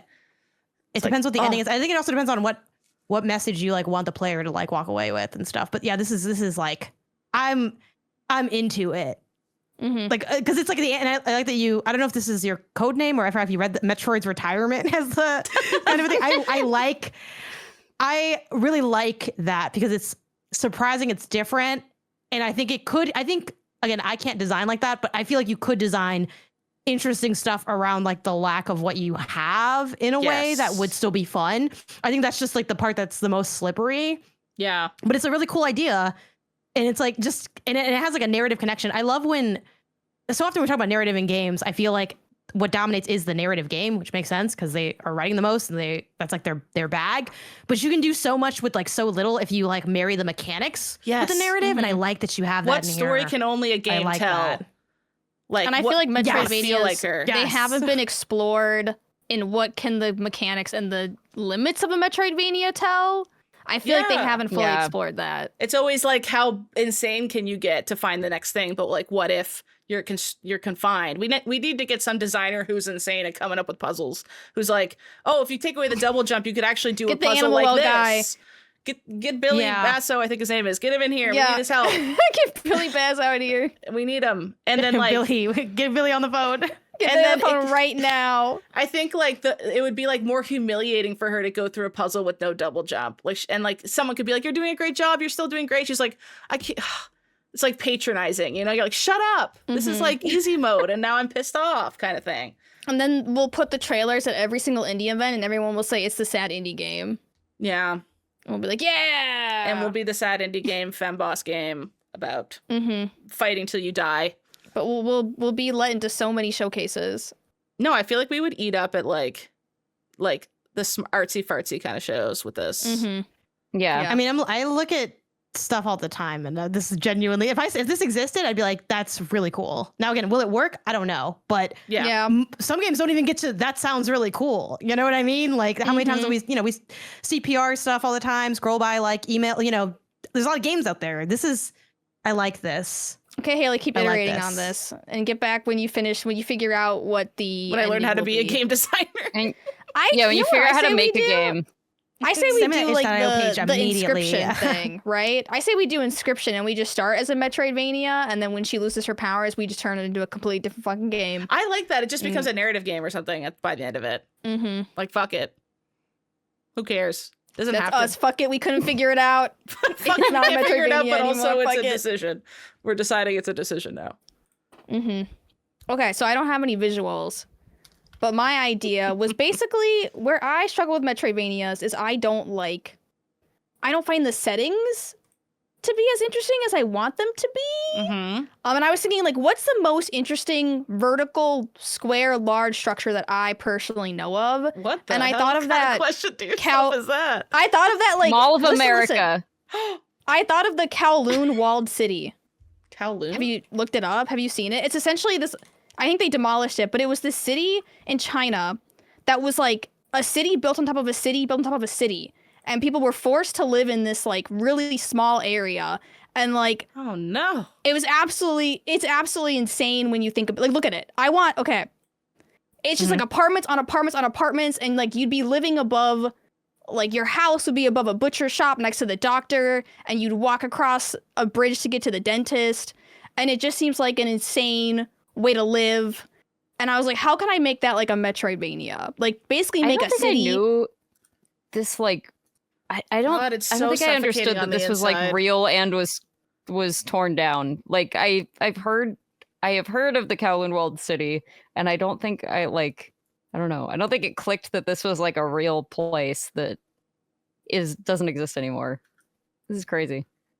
Shout out to the South China Morning Post for this coverage, by the way. I feel like this is that's being. But I mean, like, this was just like my inspiration for what I want, which is a Metroidvania set into this kind of like dystopian, almost hard to believe living situation locked of a city. In, and it's more, and there's literally you're just like you can see the apartments, you can see the apartments above you, below you, and you can see all the different things going on in them. There's like no platform because I think platforms are like lame. So this is more of a Metroidvania. And I kind of wanted it to be more of like a how do you get out of the city? Like you're literally stuck, you're dropped in the middle of this Kowloon Wall city and you are just trying to find your way out, going through like apartment and apartment. And then within all these apartments, there'll be like stories, like what's actually at the center of the city, what's at the bottom of the city, like what have they been building on top of? Interesting. And I was like, a cool game. It'd be cool. It's obviously like a Metroidvania, so it'd be a lot of like puzzles. But I'm like, would it be cool to do like a Chance of Sinnoh language puzzle where you don't speak the language? Because I really like language puzzles. But essentially, I just think that would be a really cool setting for a Metroidvania. So it's like, it's not a spaceship, it's not a castle, it's not nature, it's literally a city hellscape, like within like great your lore monitor. potential. Yeah, I like that. Picture the environmental storytelling you could do A there. little bit at the Metroidvania as a personal thing. Yeah, like just because I'd be dumb, but it's for me. Setting. Damn it, it's for me. Yes. Well, I hope you got the check to write. No, but I do think that's a really cool setting, and I think I also I'm a big fan of interiors in video games. Like even I played a little bit of what's that name of the game? It's like zombies and it's in LA. What is it? I'm blanking on it. Dead Rising? It's like a D, I think. Yes. Or Dead Island, right? Dead Island 2 Dead is Island. There's so many. You talking Dead about, like- Rising's the one that's like in a mall. I don't know which You one talking is in about the LA. mall No, I think Dead Island maybe. Dead then. Island with the And maybe, trailer like, where the guy's jogging. 2. Yeah, specifically Dead Yeah. Island 2. Like it takes place in LA. I played a little bit of that. Didn't really connect for me. But what I loved in that, and what I love in so many games, is going into the houses, walking around, taking my time, seeing how they do the plates, Being how they do the nosy. cabinet. Like, I Yeah. really love that. It's like part of why I like The Last of Us so much, because it's like, just you want to go into a space and forage? Yeah, you're a squirrel in that game. I love that. This has that like seeing that dense city. I really like that a lot. I really like that a lot. But I don't have like Very the cool. gameplay as much. But I'm like, I want it That to be will like a come mix later. of like, I want it to be like a. It's not gonna be obviously. It's not gonna be like a Souls like. There's gonna be no combat.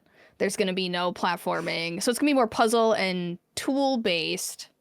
But I want the atmosphere to be like low key horror, but not horror and like a jump scare horror and just like a general feeling of unease that I want Yeah, to Gone Home permeate the style. entire game. If you like look around the environment too much, you're like, oh, like people live here. Oh, that's horrifying. Like that. Part of me was thing. also like, it could be point and click, and like you could navigate, but like you don't like you could be like a little more point and clicky. Well, Okay. my idea is for a mechanic, and maybe these two things can go together. Which is, do you guys know the movie Jumper, the 2008 Hayden Christensen movie? Almost. Almost. I don't remember Yeah, it anything sounds so about it. familiar. Yeah, I don't the remember picture anything of about this it except movie's the things premise. is so familiar, but I don't think I've seen It's it. Yeah. Vulcan. The premise is just that he can just kind of like teleport and jump around. And so my pitch, the thing that I don't like in Metroidvanias is just being like, I don't know where I need to go. I don't know what to do next. Is that you can just be Jumper, and it's not like you can pick where you're going. You can just be like, you know what? I'm sick of this area. I'm stuck. I don't know what to do. And then you just jump to a different part of the map, and you're just like, let me see if I can puzzle out the stuff over Like here. like a random just- place. Let me just start over. Yeah, just kind of a random. I mean, mechanically, I think this would be difficult to puzzle out, but also like there exist randomizers for Zeldas and Metroids and stuff like that. And so clearly, someone has figured out how to make things like still always work together, even if you're doing them in a random order. So that would be kind of the pitch behind this was like, if you get stuck, you can just say, screw it, I'm just going to start on a different part of the puzzle, a different part of the area. I'm just going to jump her out of here. I do like that. I do like that. That could be like it's entirely its own game. Like I Yeah. don't even think you need to stick it in a Metroidvania. I do think there are so many times in a game where it's like, I wish I could just appear at this one spot, which is like when fast travel is done well, it is that really, which fun fact with Prince of Persia Lost Crown, they used to only have like the fast travel in these like big statue spots and not like the trees that you save at. I said, why not tree to tree? That makes more sense. Are we ever going to get that? And they said, no. I said, that kind of sucks. Later, they updated the game and you can do tree to tree, which I was like, wow. Tree to tree. That's just me glazing We're Prince of going Persia Lost Crown a analog, little bit tree to more. I'm like, tree. they made this great. Tree to tree. Yeah, I was like, why can we not? Like, it just felt so like obvious to do at some point, even if they waited. So, yeah, I'm down. It does I'm seem down like the to most jump. obvious fast travel point Yeah. is the trees. Yeah. That's what that's what me and Patrick thought too. We were talking about the podcast. We're like, what's going on? And I just think that they heard us on the podcast. They said, damn, that's it. That's it. No other reason could be explained for them adding it. It's not like they probably wanted to do it the whole time and just couldn't. Yeah, I'm down for Jumper. Will you fund Jumper our the- games? Will you fund our games? So, can I fund all of them or do I have to pick one? Fund all of them. But who would you give the most money to? I'm going to fund all of them. Acting like you guys just exist in a complete vacuum and not the fact that like Sarah quite literally works on games, which would be the most obvious person to give the most money to. Taking that aside, I would give the most money to Haley. I liked your Valid. idea. I was The most drawn fleshed to your out idea. I like the little and Canva. It's so good. I'm hiring all three I'm of just you a Canva as my slut, team. so that's why I'm picking it. Pew Pew Bang LLC, and we're Game Studio now. What do you guys think? We're a game studio. Hell We're making yeah. Metroidvanias that 3 out of 3 of us don't like. Yes, but I we're think the that'd best. be like I kind can of perfect make it. though. Yeah, we can make I would like to see that. a Metroidvania made Like by every- people who hate them. Yeah. Fascinating. That's such every a genre needs little its like blurb on an interview. every genre needs its like haters making some of this stuff. Like some of the best stuff is that, you know, especially for like entry points into a thing that you're not as into. Yeah, like the whole like Secret of Monkey Island and Maniac Mansion and like basically all of the LucasArts point and click adventures, like those were created by haters of the like King's Quest, Sierra Online kind of point and click adventures. They were basically just like, this stuff sucks, we get stuck all the time, like why can't you make a proper game? So they just made they just started making games. There's that so were much easier. power and hate, you guys. There is. Except in our comment section. Don't do it. That's yeah. Leave us alone. You'll make us cry. Not really. Make Kelsey cry. You might make me cry. It's possible. Should we move on to Pink Pals? Yeah. All right. It is time for Ping Pals, which is, of course, our listeners submitted community advice column where we give really super good advice to people, just like we do And every everyone's episode. lives gets better after our advice. And we've we've saving never lives. We've saved 3 we've lives never so been wrong. far. Yep. Wow. You know what? I'm feeling a 4th today. Well, You said that line so perfect. That was like an actor level of saying that line. I don't know why I'm very Oh, impressed. thanks. Haley, I love when you get randomly impressed by something. That makes The me feel show's good good as hell, as I will say every The episode. show's good as hell. Yep. Hello, Pew Pew Bangers. I've recently moved into a new apartment, but it's only for a few months before I move again to another country. My previous place was nicely decorated, but as you can imagine, I'm in the process of getting rid of stuff instead of accumulating more. At the same time, the current place looks bare, and I'd still like to have something nice to come home to every day. Do you have any specific advice for decorating a temporary place, knowing that most of the stuff will have to be left behind soon? With love, Thrifting in Transit. that's crazy. How many months do they have to stay in this place before They said leave? a few. Well, at least you could, the things you plan on selling, have them out, and so you can take the nice picture for Kijiji or what do you guys call it? Craigslist. Take it out for Craigslist and then just leave it out until you sell it. It's our Craigslist. Canadian Craigslist. Is it literally your Craigslist or a different company and it's just like functions like Craigslist? It's a different company and it functions like Craigslist. It sounds like a spell you're casting. Kijiji. Yeah, I guess. Yeah, so. Kijiji. You go to the Kijiji. Offer up your table. Our culture is not a joke. This is real. Then why is it so funny, things. Haley? Why is it so funny? Was that a joke? All of our stuff sounds stupid. It's so annoying. And I say it and the Americans go, what the hell does that mean? I gotta explain it quickly. Yeah, take it out, take a picture for all of our Kijiji. stuff, like, I'm assuming this actually person lives bad. in Canada. And then you just kind of get to leave it out until you sell it. And then the stuff that you're intending to take, you could leave packed. That's bigger, you know? But anything you're thinking of selling, you could unpack it because you're already going to take it out anyway. But that doesn't make it like a homey feeling. No, I guess I'm prioritizing thing. organization for the future move because my anxious brain wouldn't feel present in the current apartment. I feel like I would not be able to add anything to this apartment knowing that I would have to get rid of it in like and a like couple fix months. the walls if I put a nail in and stuff. I just couldn't. Yeah, I probably wouldn't hang art, but I might like bring in a couple plants. Oh, well, yeah, if you got plants that you're moving around, like, but you probably aren't Like- bringing those to the next location, right? You're not going to bring your plants. To... No, but like that would be something that you can just kind of give away, or I mean, like, is this? You guys are probably more plant people than me. Is it like totally evil to be like, oh, well, if you can't take the plant, you just put it in the compost bin? Is that like an evil thing to? I feel like that's is against that the Sarah's like I'm religion. just gonna leave my dog behind? No, I throw. of I mean, like I plants? kill. I'm not like precious about plants. Okay. So you could have a couple plants. Mostly, it's like the container. Like you can't really unless you get like one of those like biodegradable containers. This is such a weird. So it's like, do they have like a couch and a table? Because I assume there's like myself- basic furniture. yeah, putting that'd be my myself in guess. these shoes, I would just focus on one room being nice and Yeah. normal.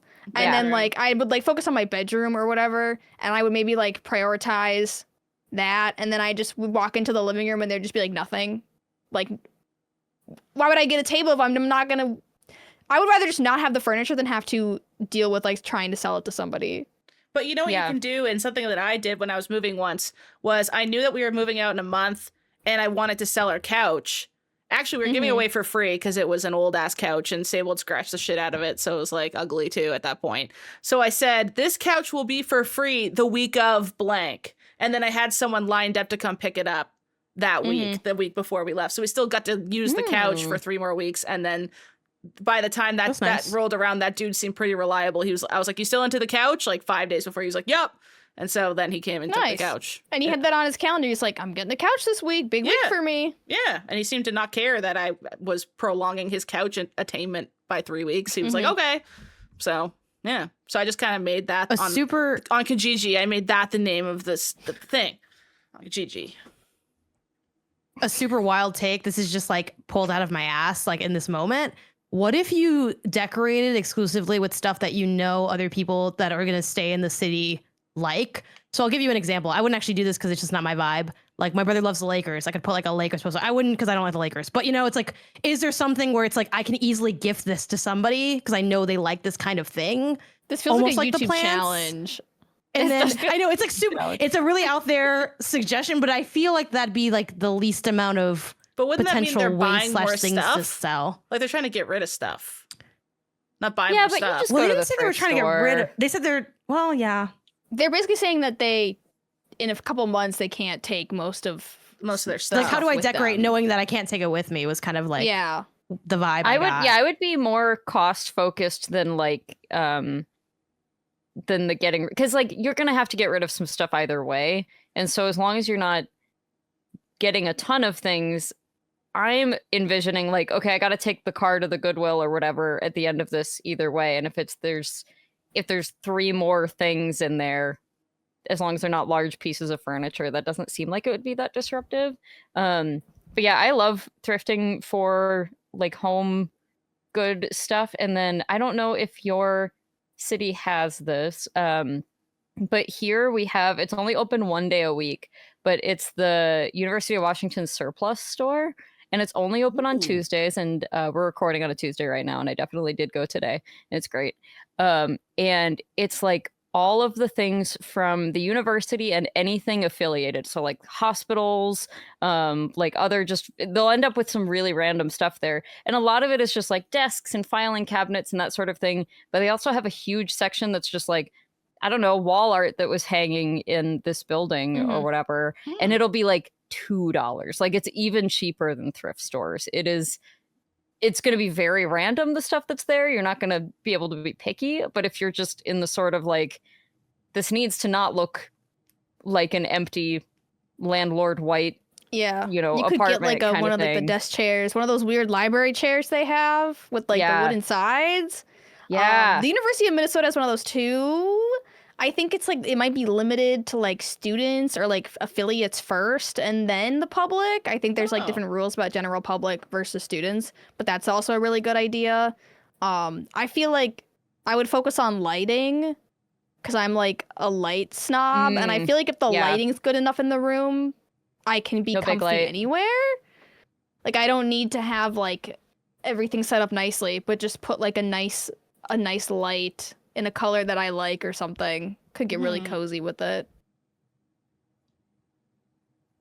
When I moved to Japan, I literally just like, I didn't have that much furniture because I was like fresh out of college, so I really didn't have that much. But when I moved to Japan, I literally was just like, I went to all my friends and I was like, do you want this for free? Like, do you want my free IKEA shelf? Do you want my free IKEA lamp? And I just like found homes for everything. So like you could go that way too, where you're just like, give it away. You know, if you want to buy something, be like, if I buy this, do you want it? And then negotiate if they would want to pay for it, like a reduced price or not. But if it was me, guys, straight up, I'd be on the floor. Honestly, I just don't want to have to deal with it. It's crazy how I would rather be inconvenienced for 3 months than spend 2 days on either side doing the thing. You know what I mean? That's like so how I am. Just like, oh, I don't want to turn my phone to watch this video in a bigger format. I'm just going to look at it horizontal and hate it more. I'll tilt my head a little bit. Yeah. It would be me on an air mattress in that room until I needed to leave. Yeah. But it shouldn't have to be. But like you get the benefit that you're going to move to a foreign country. Yeah, that'll be fun. Sarah, when you moved to Japan, like, what was your living situation there? Did you get to decorate at all? Yes. So when I moved to Japan for work, I lived in like what they call like a share house, which is essentially like it's like an apartment with roommates, but the idea of roommates is kind of weird in Japan. So they're called share houses, and you rent the room like with your bed in it, and then you have like a shared kitchen. So like I already had like a desk and a bed and a refrigerator, and it's essentially roommates, but like you don't get to pick your roommates. You just all kind of pick a house that you live in. Okay. So it's like I never had to like buy a bed. I never had to get anything. Like the room was already nice, and I would just like decorate with whatever I would decorate. I'd get like a rug. I'd get like a little table. But I never tried to get stuff that was like too big. Like I never had to like get like a. And then when I graduated from the share house, I went to what they call a Leo Palace, which is one of the few apartment complexes that are known to like accept foreigners. And the benefit of a Leo Palace is that it comes with a washing machine and all the appliances. Because if you don't get a Leo Palace, you have to buy your own washing machine, even if it is an apartment. So like the Leo Palace would come with like the washing machine, the microwave, the fridge, like all the stuff that you would expect to already be in an apartment that wouldn't normally come in like a Japanese apartment. But they would come at like a higher cost. Why is it called a Leo Palace? That was just the name of it. Just the brand. It was like an apartment company that specialized in like partially furnished apartments. And they were like the only thinking ones of our editor, Leo Vader. No. His palace. It's like a Mr. Washi from Simpsons thing where Leo's face is all over all the apartment buildings and we never knew it. Okay, don't you know that Leo owns a series of he's a landlord in Japan? He's a multi-billionaire and owns all the Leo palaces. What a gag. But like all I remember is like the day before I like moved out of Japan, I had to like sell all my furniture. That was a huge pain. And it's like those are like the worst times. Is when you're just laying on the floor on the air mattress, knowing that you have to leave the next day. The worst. And like it takes a long time to get rid of all your stuff, and then you're like living with like one fork. On the last day, you're like, where do I put my fork, my one fork and my one bowl? My last fork. My last fork. Like you're just like throwing stuff out, and you're living with like less and less and less until you're literally living like. I knew a guy that I met in Japan who's like, yeah, when I moved here, I like didn't have a bed and I just like threw my clothes on the ground and slept on that. And I'm like, that's so fucking real, dude. Man. It's like Haley's Metroidvania. You start with furniture and then you slowly have more forks and bowls.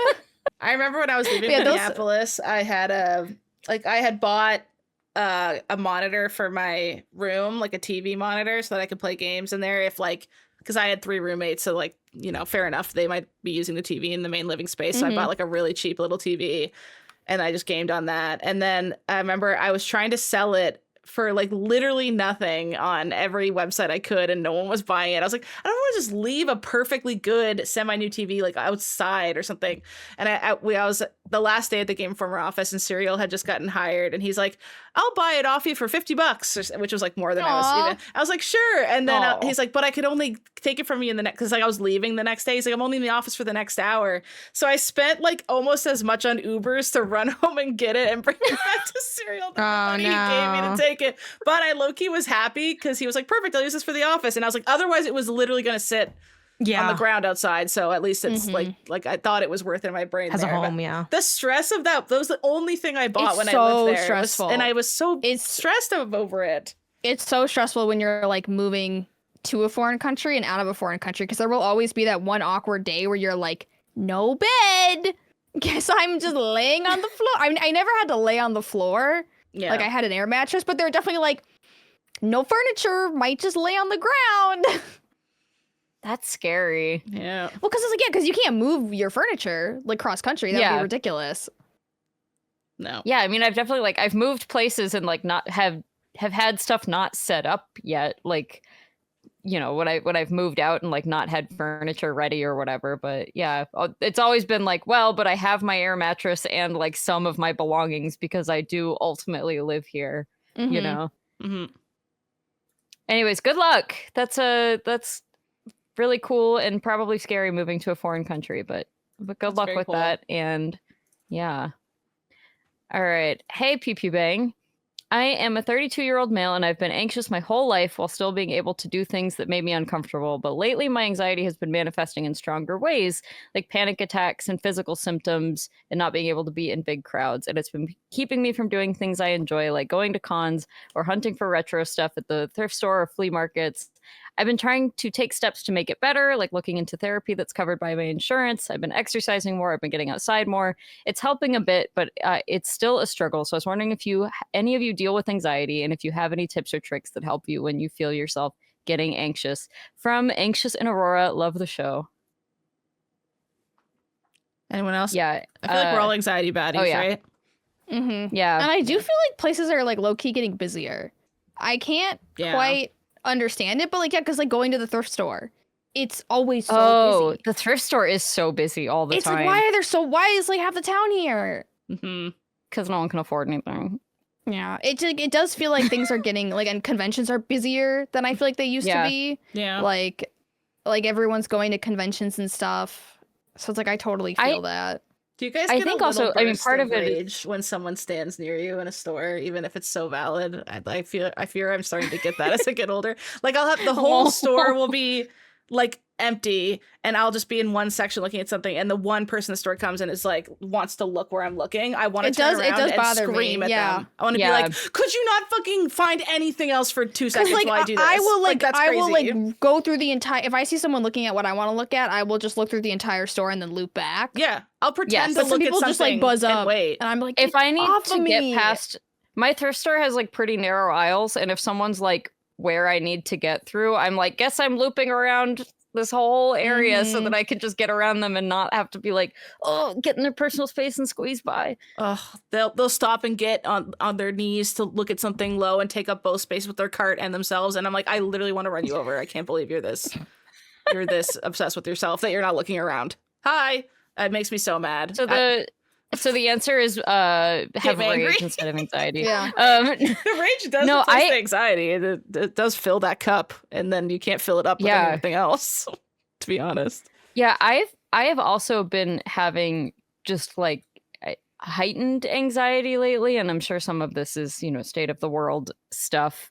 But I've had to start taking being a lot more intentional with how I deal with my anxiety, like rather than just being like, oh, okay, let me just go lay down, let me calm down, whatever. I'm now like, okay, I need to make sure I get in like 5 or 10 minutes of, I do like a little guided meditation thing. Nice. And it's mostly like, I find those very difficult to like fully follow, but I think just the like soothing music, the soothing voice, not doing anything else, with my hands or anything while I'm listening to that, just trying to kind of like take actual time and space to be intentionally dealing with your anxiety, for me has helped a little bit. I am not a like supplement person at all, but I was talking to my mom about this, and she was like, "Oh yeah, I take this like what is it called? Ashwagandha root supplement sometimes." And I was like, "Well, if it works for you, I guess I'll try it." Inconclusive so far. I'm not sure, but like, I guess the point is, I'm at the point where I'm like willing to try random fucking supplements, which is not not how I normally roll. But I think the biggest thing for me for sure has just been like, I am setting aside intentional time before the anxiety hits, early in the day, middle of the day, whatever, to just make sure that I'm like, okay, how am I doing? Do I need to just sit and listen to something soothing for a minute? Yeah. And I feel like conventions specifically are like so overwhelming. But you can find places where there's no one else, I guess, unless you're going to like the Anime Expo in LA or something. Like if you go to a convention, Anime Expo is packed to a point where like it's dangerous. Like it's low key, it's dangerous. If I'm shocked they allow it. Exactly. Reader, do not go to Anime Expo in LA. I've been twice. It's like it's insane. You can't move. It's really I would a hate lot. That. But I feel like at some conventions, like when you start to get overwhelmed that there's too many people, Like there are places you can go that are kind of like more low key. And I feel like a lot of them have like quiet rooms, maybe. Like some of the more like small town ones will kind of have like a quiet, like not overstimulating room set aside for people who maybe need that kind of environment that you could check out. I find that like wearing headphones helps too when you get really overwhelmed. That's smart. So like, and I see people walk around with like the noise canceling headphones. So like that could also help because they are so noisy at those conventions. So that could help too. But I don't know. Or playing It's like rough. white noise or something in them to sort of fill the void of chatter would be smart. Yeah, I think to add to what you said, Sarah, with the headphones, I don't know how useful they'd be, but I use loop earplugs for like they have a bunch of different ones. Those are good. I use the experience ones for concerts, which like not to be a total like mom, but like you should be doing that if you go to a lot of places because the sound is bad for you. But yeah, you should be doing that because it's bad for you. But they also have ones that are I think it's like the Loop Engage. It's specifically for like noise filtering for clear conversation. I haven't used that kind. I've only used the experience ones, which are like for concerts and stuff. But like that could be good. I mean, you already said that you're looking into the therapy thing. I do think that's like the most like obvious answer. Specifically, I think making sure that if you're open to it, that there's like a psychiatrist component of someone that could prescribe medication if you are open to that, which, you know, not to be too prescriptive, but I would encourage you to be open to that. I think that can be like part of the solution because it sounds like, especially the way you described it in your write-in, like usually the gap between like, is medication needed or not, or beneficial or not, or is how much is it debilitating to your everyday experience? And it sounds like this is now reaching that point where your life is like different and like worse in what you're experiencing. So that like really sucks. But, you know, I think that could be obviously like the number one thing. And I think until you can get that appointment, I would encourage you to like keep some form of a journal somewhere. Like I don't always journal. I've journaled here and there in my life, but I think especially if you're kind of going through this heightened moment, it could be good to like have a record of stuff, especially if you are going to seek therapy or aid. That way you can say, hey, this is when it's happening. This is like what triggers it. This is when it kind of started. This, you know, and you can kind of maybe either make sense of it like through your own reflection or like with the help of someone else, like get clarity on what is going on. So I think that is also good. And in general, if I'm having anything like medical, which I would put mental health in with like the medical stuff, I do try to like keep some notes somewhere on my phone. I know Apple has like a, I forgot what they call it. I've been wanting to use it. It's almost like a mental health like check-in thing, which obviously, you know, look into it. Obviously there's data issues with those things all the time, but like something like that could be good just to keep track of like what is going on day to day with you, like from a psychology standpoint. But yeah, like, you know, best of luck with that. That shit sucks. So it's good that you're recognizing it and like trying to work on it. Cause like that's a big part of it. And hopefully you have someone in your life that you can also like talk to and confide in about that kind of stuff. I think sometimes people can be hesitant about like another day anxious. Like what's the point of telling somebody? But like that stuff can really like help. And like, you know, maybe they have a perspective that could be useful to you as well. Yeah. To kind of Also, you're so valid. Cause why is the thrift store so crowded? That's also valid. I know. To kind of cons jump off, make sense. The thrift store does not. Like the other thing that kind of made me confused when I was trying to figure out my own anxiety problems was I kind of hate that the word anxiety is so normalized for like normal stuff too. Like, oh, I'm anxious for my class presentation. And like, that's a valid use of that word, right? I wouldn't say stop using that word. Right. That's an incorrect use because. But that's one with like a cause and effect kind of thing. And then I think what happened to me at least was I was having like absolutely insane amounts of anxiety. And then when I was using that word, which was before I went to therapy and stuff and figured out like, you know, the differences and the range in which those emotions could be expressed, is I'd be like, I'm really anxious because of X. And I'd be told like, well, everyone gets anxious. We got to work through it. Yay. And then meanwhile, what I'm feeling is like, I open an email and my heart thinks that a tiger is chasing me. And I go, that's normal. Everyone gets anxious when they look at emails. But like, I realize that a normal person just gets like a little fluster of anxiety. Like, oh, I hope this isn't something bad. Meanwhile, I'm like, oh God, I hope this isn't the end. Like truly just my syncs were out of whack. Right. But I thought that was what everyone felt. because the word is used so normally, which is valid. Again, like I don't think people should be like, stop saying that word. But like unless a professional is telling you, don't trust when someone says that's normal anxiety, because they just don't know. Like they don't know what you feel like. Because yeah, my adrenaline spikes were insane. It'd be like, oh, my school grades are getting released tomorrow. And like most people, like, I'm really anxious about that. And I'd be like, I'm going to die, I think. I think I'm dying today. Oh, okay. Well, if I'm dead, then I don't have to see my grades tomorrow. Like, that's literally how my brain would work. And then you like eventually, like the anxiety, you come around to like accepting your own death. Yeah, you're like, okay, yeah. well, I'm dying today. That's interesting. Okay. And then when you're through your panic attack, you're like, I'm not dying. What a weird moment. And then someone's like, you were having a panic attack. You need medication immediately. And I'm like, oh, that's insane. But then everyone was like, you're just anxious, and it takes years to unlearn that shit. Oh, it's so frustrating. Yeah. We need another word for it. It needs to be like way scarier than an anxiety disorder. It needs to be like tiger getting chased brain, normal everyday thing disorder. The flight, the fight or flight, but it's flight. This is a tough thing about like so many like definitions of things like that, because it's a lot of times the difference is just like, is this debilitating or not? Yeah.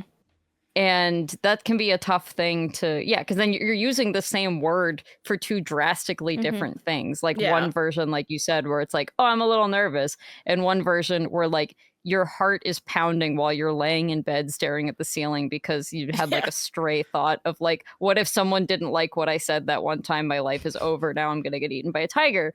And that's a... that's a different thing. I feel like your body's like, run, and you're just in bed like, what the fuck's happening? It's insane. Yeah, I really wish there was another word. It's like if someone was like, I'm thirsty, and you look at a person who just like drank something 5 minutes ago and someone who's in the desert for like 2 years. You're like, they're using the same word, but the need is quite different here, sort of thing. One person wants a little treat and the other person's about to die. Yeah. I also have this new coping mechanism, and I wanted you guys to tell me if I'm cooked or not for doing it, because it gives Zoomer. But sometimes when I'm really stressed out, I picture my brain. I say picture because I have no other way to phrase this, as like a big monitor with a bunch of files all over the place, like a really messy monitor. And then it's like right clicking the top and collecting all, and then moving it into the garbage bin app. And I just how do you do that? I just think about that as a process, and I pretend it's my brain, and I'm doing that over and over until I calm down. That makes sense. But I feel like it's what not are the files Gen called? Z. They're not named. Yeah, it's not Gen Z anything. because they don't know how to use desktop computers. Oh, okay. That's true. So you're just a millennial. Is it a bit You're millennial so cringe normal of me millennial. then? As a coping Oh my God. I don't think it's cringe. No. Thrift it's a little store hippie, but I think related. that stuff works. Yeah. Thrift store related, I have now, the last 2 times I've gone to my local thrift store, there have been teenagers shopping near me, and the 2 totally separate groups of teenagers. And the first time someone like pulled up they got like a little sweater that I thought was really cute and looked like something I would wear. And they're like, ugh, this off the shoulder, that's so millennial, that's gross. Put it back. I was like, oh. No. And then I went immediately afterwards. I went this weekend, and they're like, would this make me look like a millennial? No. Would it? They're wearing low cut everything now. That was ours. I didn't want to look. I didn't want to start staring at the teenage girls who were insulting And they're reminiscing me. about our 2016. Yeah. They're all obsessed with 2016. They want to be us. They wish they lived through 2016. They wish they lived through like it's a war. The last good year. That year was great. It's so weird. Like Until I was it like wasn't. I was like finishing college. Like I was graduating. already an adult. Pokemon Go. Well, that's why I think that like they wish that they had been us, because then when they graduated, it sucked. And I will say that that's it fair. did after that. It They did had the COVID suck. graduations. Yeah. They didn't get to be like a young adult during like the last good time to be a young adult. Yeah, I did get to like go to parties in college and stuff. That is, yeah. Okay, cool girl. I don't think you're adult until Go you're and drive. until you're 20, like your frontal lobe develops. You're just a tween, as my aunt Then once said to her then you- daughter, I like my that. cousin. Mean. She's like, no, you're tween is what you turned. And yeah, she was quite young. Like when you're 20, just like tween. Yeah. Because you're still a teenager. You're You're just a having baby when you're 20. 20 is baby. You're a newborn baby. The older you get, though, I'm being very like hyper conscious of this so that I don't want to be like this. But you ever meet someone and they're like, I'm 24 or whatever, and you're like, actual child, and then you're like, no, you're not. Like that's not an actual child. That's someone who's been an adult for many years. Why? They're a why am I thinking 4-year-old this way? adult in my brain. You know what I mean? Sure. That's kinda how I picture it. They're a 4-year-old adult. I'm a 12-year-old adult. So I know I've been around the block a bit more. The thing I try to do with that, and I know we're getting off topic from the question, but like for the age thing is I try just not to gawk about how young people are. Like I do in my mind, I do think you are young if you're 23, and I understand that I only think that because I'm in my 30s. And that like at the time it didn't feel, age feels differently when you're in it. But I try not to be too like, what? Your first console was the GameCube? I'm turning to dust. Turning like into dust. But I do. And instead it's like, let me just like, that's an inside thought. Like, I don't want to put, because I do feel like, especially if you're in like, it's like you're making it weird. I hated that when just adults keep it did to that yourself. to me. Yes. And Same. adults did that to me. I hated it. Yeah. I got that I was so shielded a much lot. in the game industry. Like, I know. I lucked out beginning because of I my had career. Yes. Yeah. Can I walk you guys through this like game industry aside? It's like when we all joined the game industry, we were really young, and I was like, I can't wait till I'm not the youngest person anymore. And that has not happened because nobody younger has come in after me, and everyone's just gotten older. Yes. Charles. Not Hart. Charles is Shout the out to only Charles, one. period. We got Charles. Shout out to Charles Hart, who makes I me know feel Charlie. I think Natalie is a little younger than me, though. She went to PR, which is still in games, but for the games media side. Yeah, there aren't that many young people coming in. Because it's like, I feel like there was young people, and then I feel like we all just shifted to the right, older, and then nobody younger came in.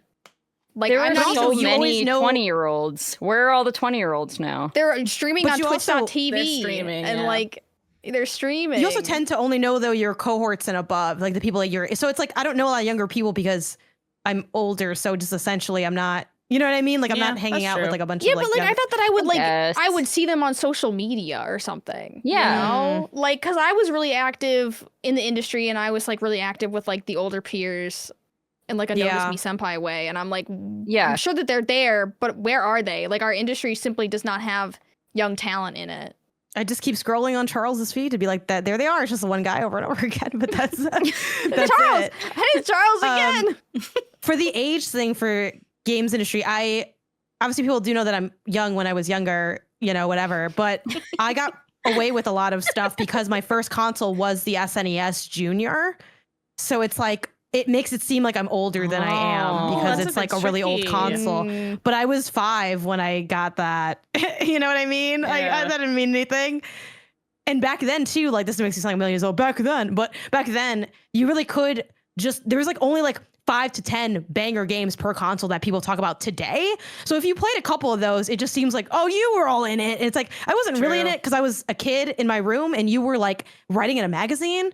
But we're talking about the same games, so That's crazy. What else did you do with your that's the year, hack. person That's who the worked life in hack. games journalism, then playing 5 games a year? Yeah. And What are you doing? I think also like a symptom of there's not that many young people, it seems like, getting added into the pool here is like now I feel like when I talk to peers in the industry and stuff, they assume that we're all the same age. And I'm like, no, I'm still a lot younger than some of you. So it's frustrating that like I'm still the youngest person in the room, and you're like, damn it. Yeah, but it is weird because I had this experience when I was talking to Chris Plant, who makes the awesome Post Games podcast, and I forget what he said. I think he was referencing like the launch of like the N64 or the GameCube or something like that, and was talking to me like I would remember that, and I was like, I was a like literal child. Like I was not conscientious of the concept of a console launch that was just the thing that I was given by my parents at Christmas. That's like the or Christmas whatever. wish list. Yeah, it's the Christmas thing. And he was like, don't take this the wrong way, but like I don't know, I just assumed you were older, and I don't think it was as like a you look older kind of thing. I think it really is just we've kind of like flattened as as an industry where it's like everybody is between early 30s to like 50s at this point, and there's just kind of I don't know, it's just kind of flattened. that was completely aside from the point. But It's a good combo though. I don't know. It was a good aside. Yeah. It's a good aside. Yeah, because I do think these younger people exist, but it's like Where are maybe you? because like there's no E3 anymore. Like I don't see them, but also I follow a lot of streamers that are younger than me, which they play video games. Oh, but, are they like, just all streamers now? That's what I'm saying. Like I think most people who Oh. go into games media are just saying, why don't I just become a streamer? I think that is definitely. I mean, a I part of it. agree the with amount of them. money. Yeah. Make better money. There's more jobs for you. You can't get laid off of being a streamer. hmm Not without doing something very wrong, at least. So yeah, I feel like That's I true. got old, and I thought, and then like it, like everything kind of flipped. You know, they were like, we don't do like what, you know, everything flipped, and I was like, no, I'm just the youngest here, and if I went to be streaming, I would just be the oldest streamer. Yeah. Oh, like too young for the golden age of games media, too old for the golden age of Twitch.tv. Yeah. I'll be on a podcast, like Jesus, old enough for a podcast. I thought we were having fun. Perfect age for a podcast. Are you only here because you can't be anywhere else? I have to only have our podcast. And we're back to the choice, is that what you're Metroidvania. saying? Sometimes less options makes for more fun. Just We're like in the Sarah's Metroidvania, last right, content guys? choice. We're the script It's more just like the only content choice for like the millennial buckets. Maybe. Hey man, bagging a baddie, still bagging a baddie. I'm not gonna worry about how she got here. Okay. I don't know. All if right, young well, kids this do shows- podcasts. Okay, I'm sure they exist. Anyway, Yeah, I sorry. Yeah, wait, are there kids with podcasts? Is that are we also like the youngest people in podcasts? That can't be right. I There's feel there's like probably like 25, if a 26 year olds parent in is like podcasts. people are letting always their still kids podcasting, make yeah. podcasts, that's a red flag. Your kids should not be creating content by themselves and putting it on the internet. I can see it had being a like- There are stray kids- thought. that grow up and they're like, I want to be on a what do you want to do when you grow up? I want to be on a podcast. That was I mean, you. they just I say they definitely want think to so, yeah. stream. That was Sarah when she was a kid. I had a stray thought earlier that is a complete aside, and then I promise I'll wrap up the show. But you know, a lot of our friends at MinnMax have kids, and I was like, in 18 years, when those kids are adults or whatever, you know, however many years you want to add to that, MinnMax if Jr. MinnMax is still around and they Max Jr., wanted to like be Nick on Jr.. MinnMax, MinnMax Jr. No. No, it's not happening. No. I imagine Ben like passing it along to his son, like some sort of like No. like rite of passage. Like you're the host of MinnMax now, you're the son. host now, It's not son. Goes, am I nuts? That's what some Oh my God. Ben's gravestone. I His just son is like, think- no.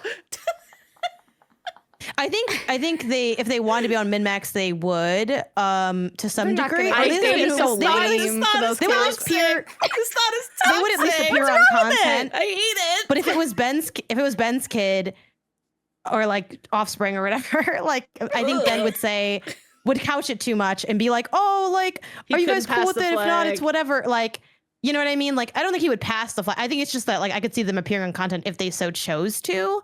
But I don't. Main podcast is kind of different. I think that would take more like of a vetting vibe, and also how many people are there, or is it all still us? Yeah. How much Imagine we money get is it? replaced There's, like, by other Ben's factors. kids. Like the minute they But can start talking, Nepo he's like, you're out. but My think kids about are how like, some of funny those kids it would be. don't want to do it if though. Nepo Like, podcast babies. Yeah, but what if they did? What if everyone's kids grew up and they were like, man, I really wish I could be on the MinnMax show, and then they just slowly replaced their parents. And then The we're Nepo on the babies. show. The nepotism like- in the podcasting community is out of control.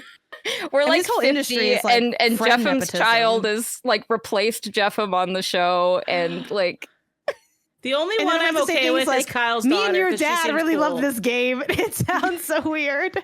See, you know, it's funny. Kyle's daughter is the one that I know would want to do it. She wouldn't want to do it. That's Well, but why I she's think also, she like- should. Because she would she's the Like a nerd. closest cool about it. to, because she's A nerd. like, well, Respectfully, she's a I nerd, think but she she's sounds also cool, but- like, she's probably like 6 years away from being able to like ask Kyle, hey, can I please be on the MinnMax show? Like, isn't she like 13? I think she is like she's some age like in that kind of area. Yeah. I don't It's a want weird this to be. We won't even what be in our 40s yet. happens.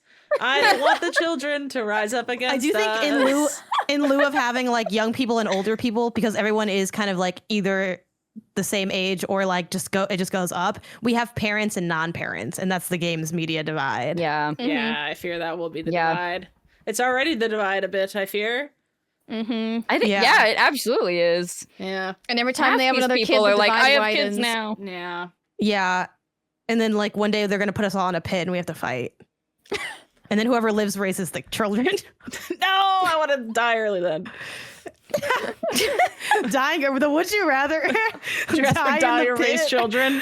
Or die in the pit. Die early, Die in the pit, die in the pit.